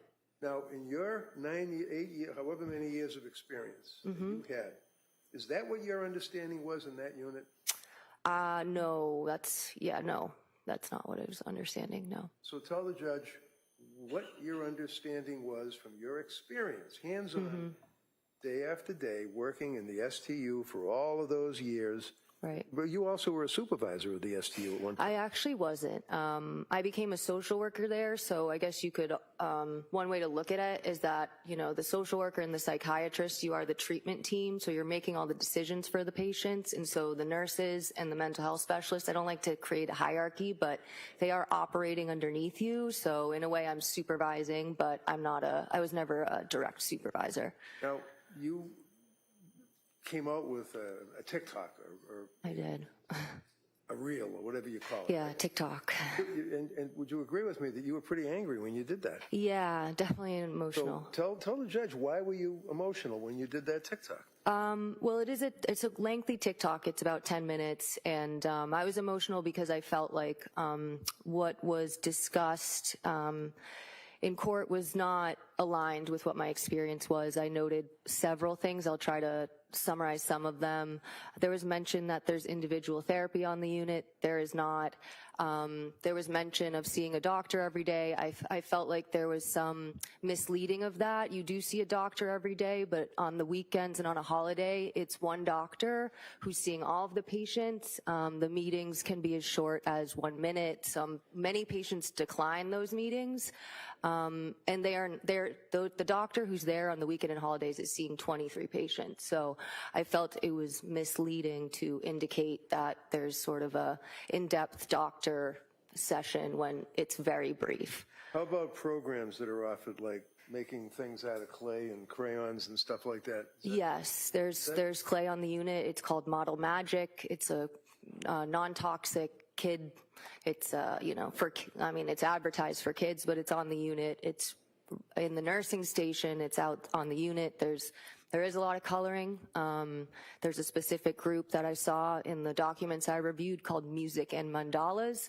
Mandalas are basically adult coloring books. The designs are kind of abstract. You could compare it to like looking through a kaleidoscope or something, and you color them in. And Music and Mandalas is a group where you play music and the patients color.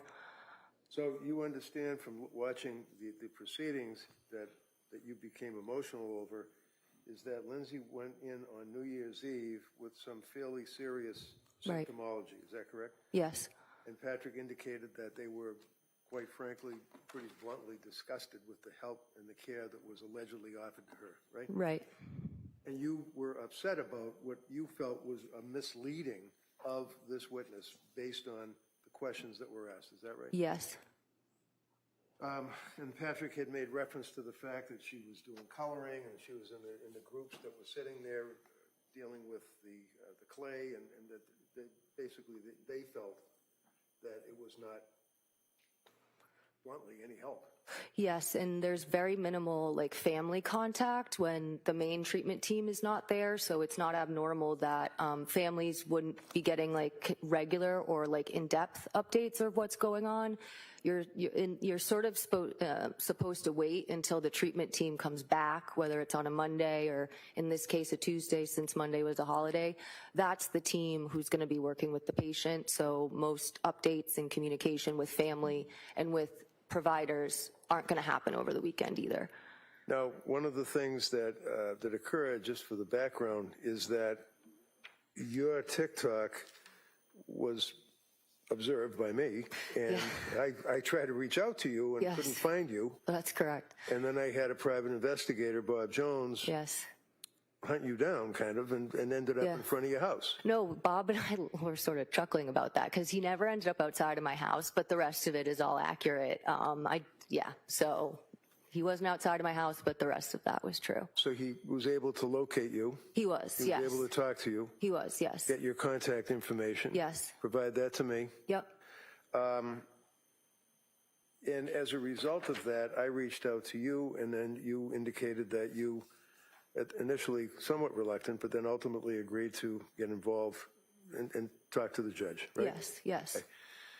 Now, the district attorney is objecting to your testimony, and I believe they're going to argue that the change from that 1 year period, when did you leave working there? I want to say my last date was like December 18th.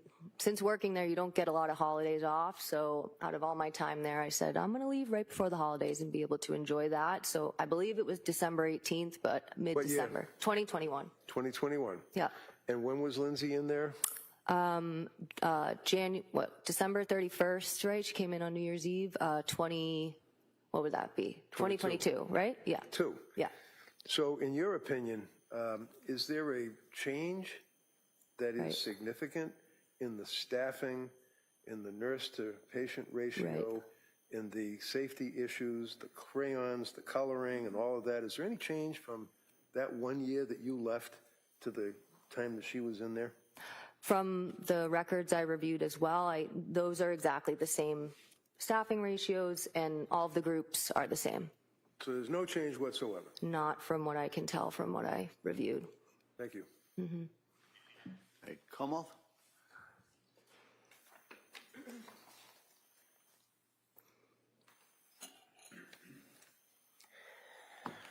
Good afternoon. Hello. So you are currently a social worker who does their own, a licensed independent clinical social worker, right? That's the license. Title, When yeah. you're saying Yes. that's really what you kind of go by. Yes, I'm a social worker by trade, you could say, but I'm practicing as a therapist. And you do that virtually? Yes.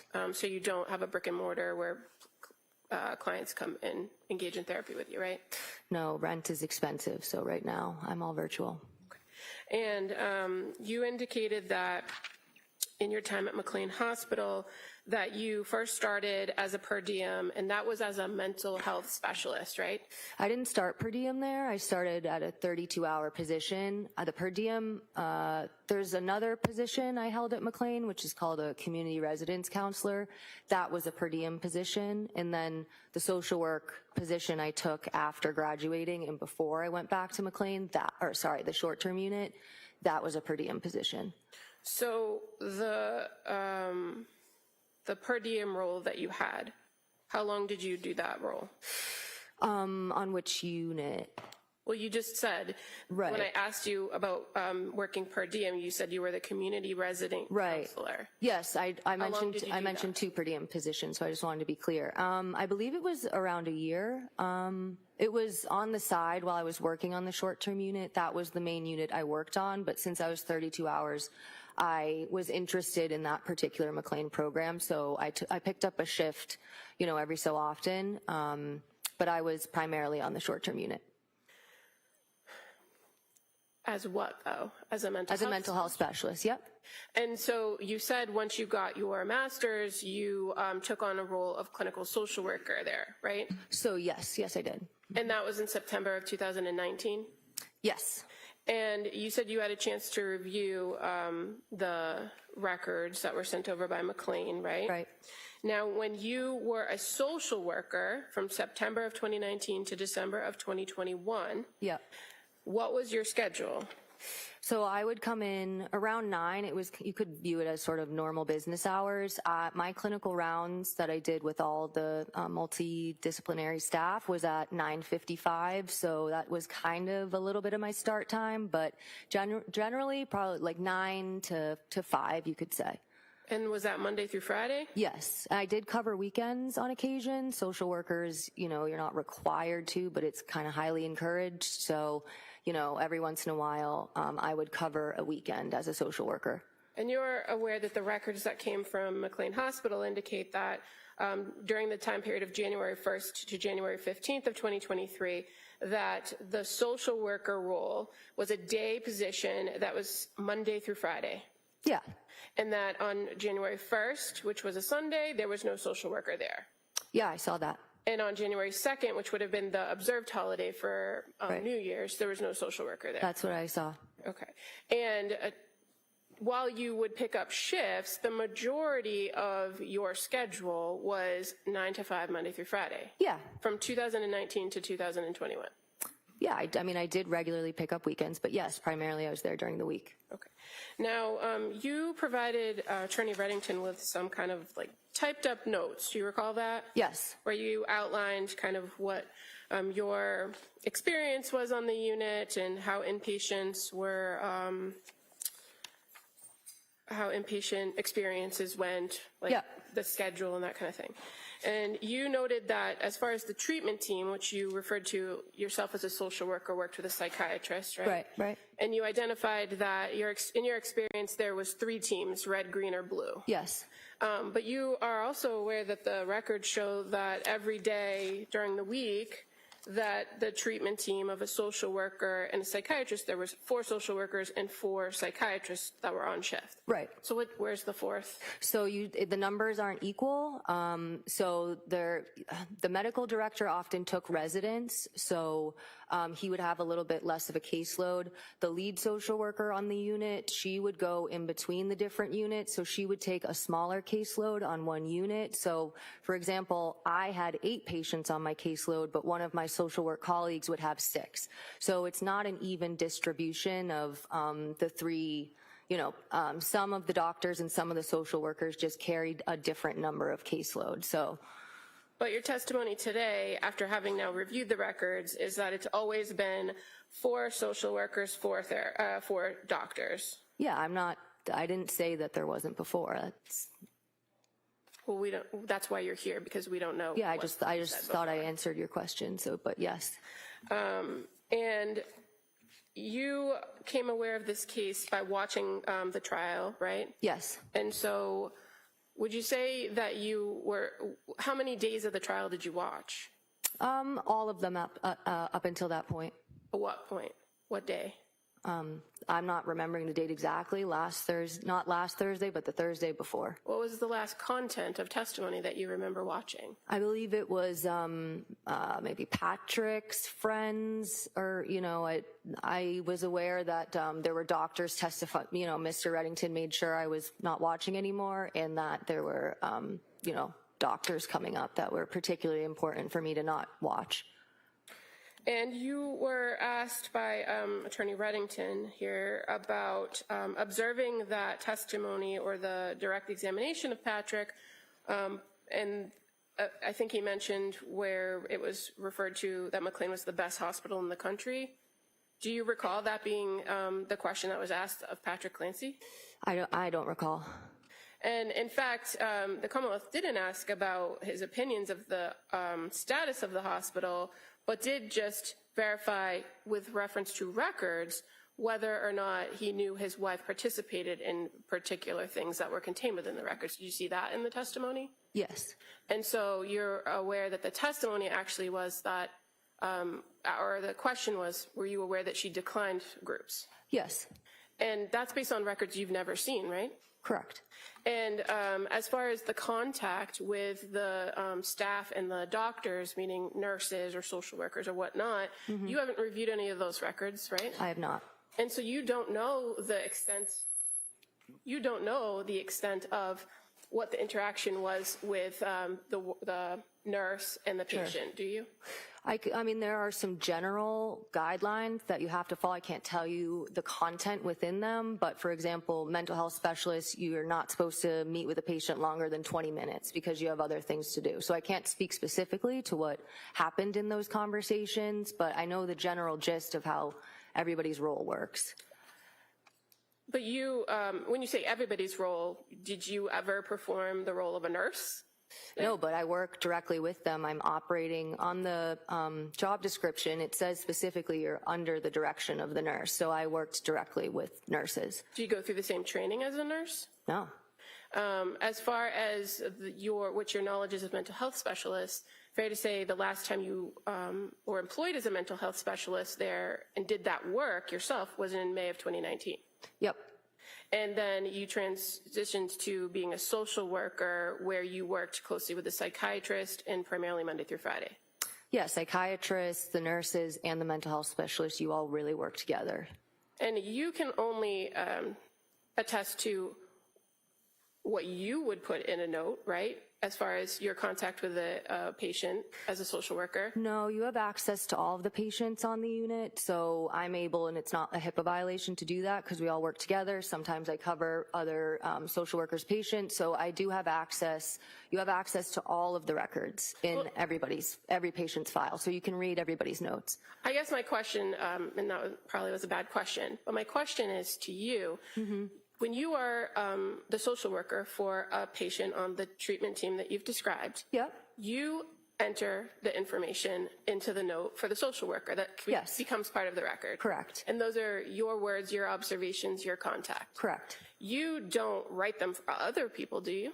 No, but we have to follow a certain format. So, for example, we have to write a biopsychosocial note, which is a fairly lengthy assessment, but that's a social work. I learned that in grad school, so I don't know how everybody writes their notes, but we have to follow a pretty strict format to write our notes. And is it your testimony that McLean requires only that each social worker spends a particular period of time or a max amount of time with each patient to do that? Yeah, I mean, I have 8 patients on my caseload, so I have to see 8 patients every day, and so you are limited with how much time you can spend with them because there's several other tasks I have to do. So you really can't spend a significant amount of time with your patients. But that wasn't my question. My question was, does McLean tell you that you can only spend 5, 10, or 15 minutes with a patient? Yes, it's directly told from the people above me. It's something that's communicated in a way where you could sort of get in trouble if you're not doing that. So yes, it comes directly from McLean.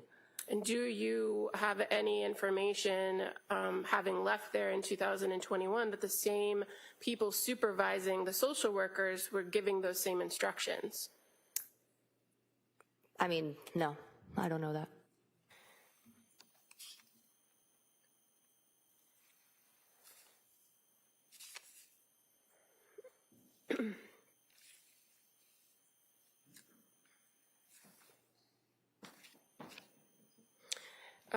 Do you know anything about how many people were actually occupying beds between January 1st and January 5th of 2023? No, it obviously has a max of, so I don't know how many patients were there, but you can have up to 22 there, so yeah. And you've also indicated in your notes to Attorney Reddington that sometimes the people that are there for a particular period of time have the ability to go out on passes for weekends. Correct. Yes. Does that, in your experience, did that tend to happen around holidays? Yes. And so you don't know between January 1st and January 5th of 2023 who might have been assigned to a bed there but out on a pass that weekend, do you? No, I don't know what happened that weekend. And that would affect how many people are actually occupying the beds would affect the ratio of staff to patient during that time period, right? If I'm understanding the question correctly, I mean, it's the same amount of staff there. Are you saying like they right, meeting it's the same amount of staff regardless because right. it's by shift, right? Right. So if the unit has 22 beds in it, but say 5 people are off on right. a pass for that weekend, yeah. then the same staff that are there right. for the entire weekend have 5 less patients. No. You're still assigned. Every patient has to be assigned to a mental health specialist and a nurse. And so when you go on a pass, there's a limit. And day and evening shift, like the limit of the pass is 8 hours. So no matter what, you have to check in with your staff person before you leave for your pass, and you have to check in with your assigned staff when you come back. So there's no patient who's not assigned to somebody. It's just they might not be on the unit the whole time when you're on your shift. Okay, so if they're not, they might not lose a patient on their load, yeah, for instance, but that person isn't there that they have to check in with every so often, or they have to check in with about groups or keep track of or meet with, right? If they're on a pass and they're out of the facility for 8 right. hours, they're physically not present, and that worker doesn't have eyes on them. Yeah, you only check in once per shift anyway, so if they're going, you check in with them before, and when they come back, you check in with them after. But yes, you're not checking in with them when they're off the unit. And you don't know what the numbers were? No, I don't. During that time period?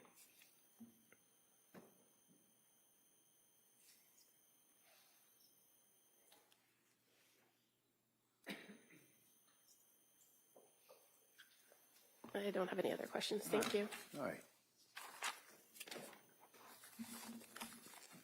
All right, Mr. Rankin, I'll hear you on the motion. You may step down. Thank you very much. Thank you.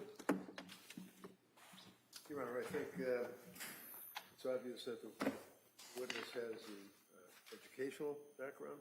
She certainly has the experience, interestingly enough, of that very unit that Lindsay was on for that period of time. She's well aware of the staffing, indicated to you that the staffing ratio to patient, et cetera, has not changed according to the items that the government has brought here today. That at the time that she was there, it was on a weekend. She indicated about the weekend staffing, the holiday staffing.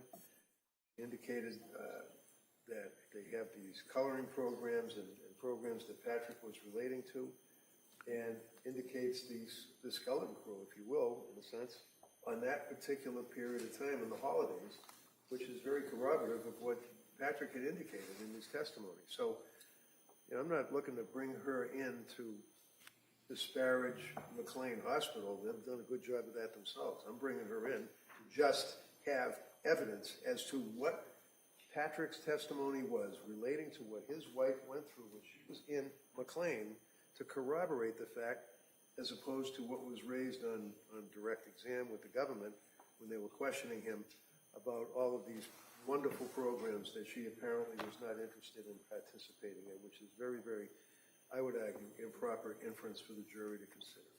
All right. Kamal? Your Honor, would object to the witness, and even now after the voir dire, I think it's clear that the best evidence of what the defendant was provided by way of care, treatment, however you want to call it, is the record in and of itself. It's the record from McLean that documents each and every contact she had with each and every person that was on staff during the time period she was there. Now, just to be clear, there's been some indication that she went there on the 31st of December, but the records are clear to say she was transported, and she didn't arrive at McLean until the early morning hours of January 1st. So that's when the records start, and they document her each and every day and each and every step of the way, consistent with how Dr. Goodhart described the process of how you're intake and then how you go through the day and what the general schedule is in the contact with the treatment team. This witness is offering no more information than what's contained within the record, and no more information that's what's contained in the records that were just received for the trial subpoena.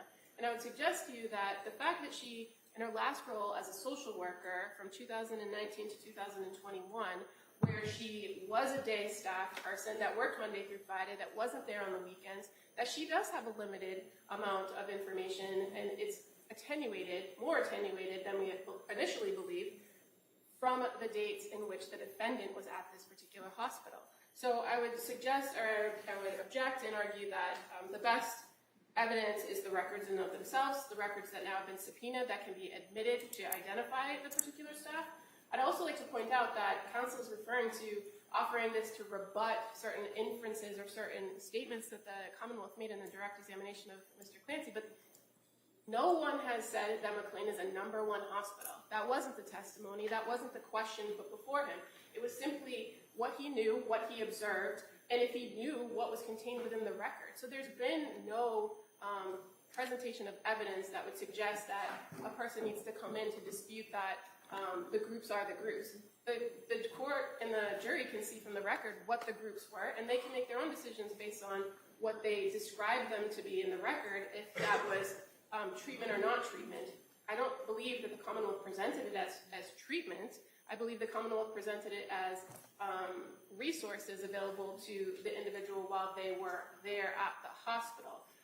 The treatment piece or the therapy comes from the psychiatrist, which this witness can't testify to because she's not.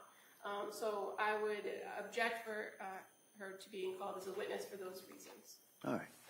All right. Well, I'm looking at this really as a kind of two issues. First is late disclosure of the witness, and I'm not, and that goes into a whole different analysis, and also analysis under Rule 403, which is relating to relevant evidence. And as that rule, proposed rule says, evidence may be excluded if its probative value is substantially outweighed by the danger of unfair prejudice, confusion of the issues, or misleading the jury, or by considerations of, well, that part doesn't apply.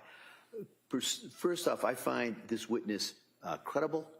I find that, and I appreciate her being willing to offer the information that she has, but that's not always the whole finding on this. And so under cases such as Taylor versus Illinois, Commonwealth versus Dunning, Commonwealth versus Steinmeier, a couple other cases, I have to look at a number of factors.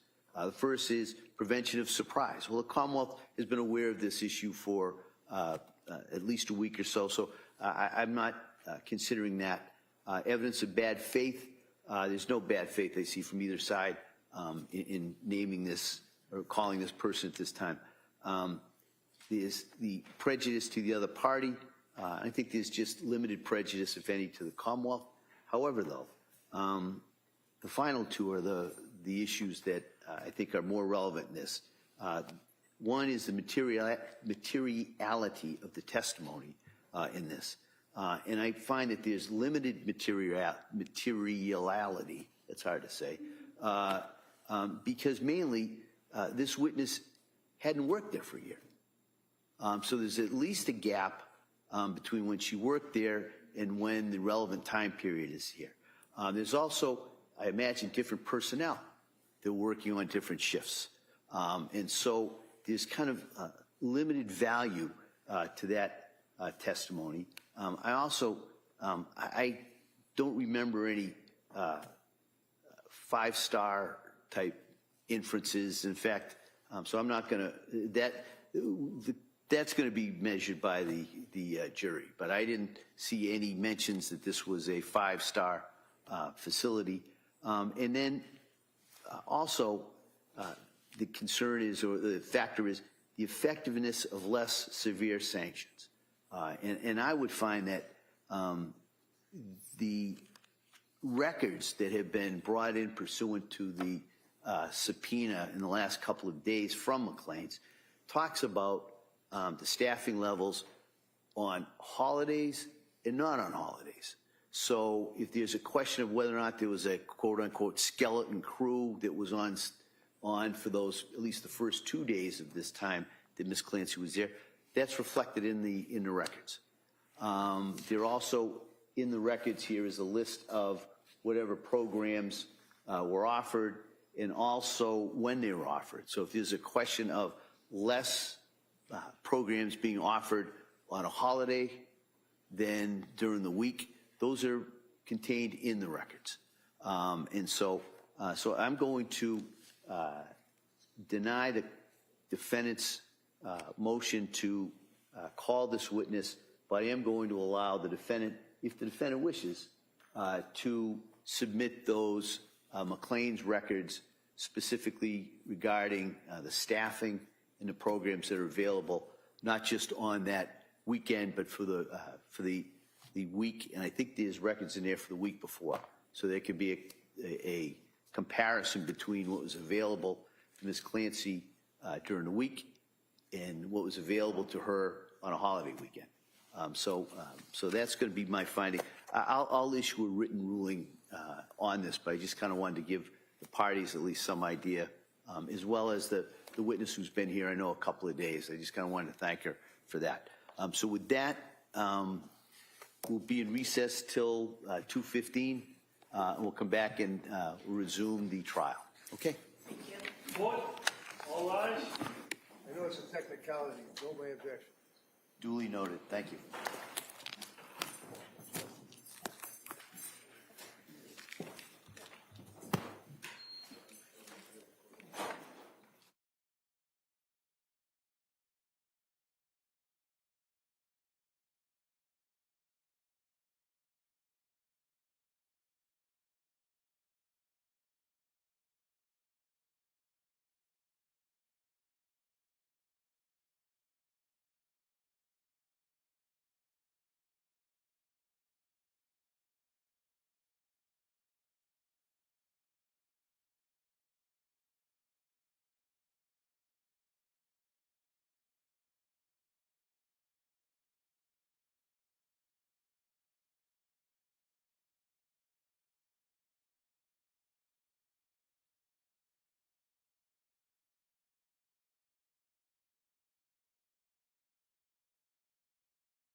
All right, counsel? I would ask if we could proceed. All right, sure.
is back in session. You may be seated.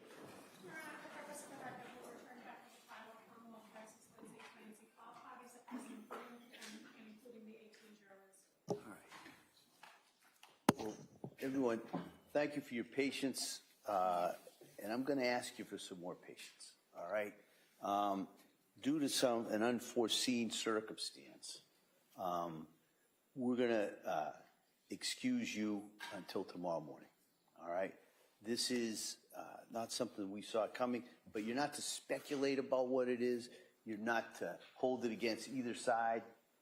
It's just something that we have to deal with, all right? And so I'm going to excuse you till tomorrow morning. I'm going to remind you, as I have every night for the last number of weeks, don't do any research about this case. Don't talk about it. Don't read anything. Don't watch anything about this case or similar cases. And with that, we'll bring you back here. We will deal what we have to deal with, and we'll get right back on track. We are still well within the timeline that I gave you regarding this case, but it's just something we can't control. So I'm going to excuse you till tomorrow with my thanks for your patience, and I'll see you tomorrow morning. All right, thank you. All rise, please.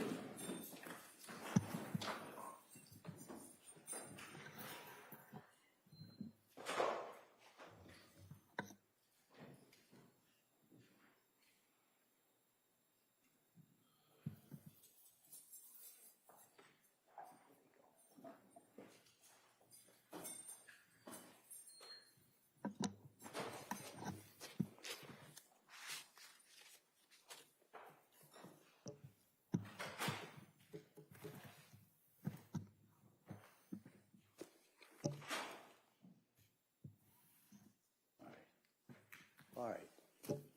Everybody can be seated. Anything we need to address before tomorrow morning? No, Your Honor. All right, so we will be in recess till tomorrow morning at 9 o'clock. Thank you, everyone. Thank you, Judge. What?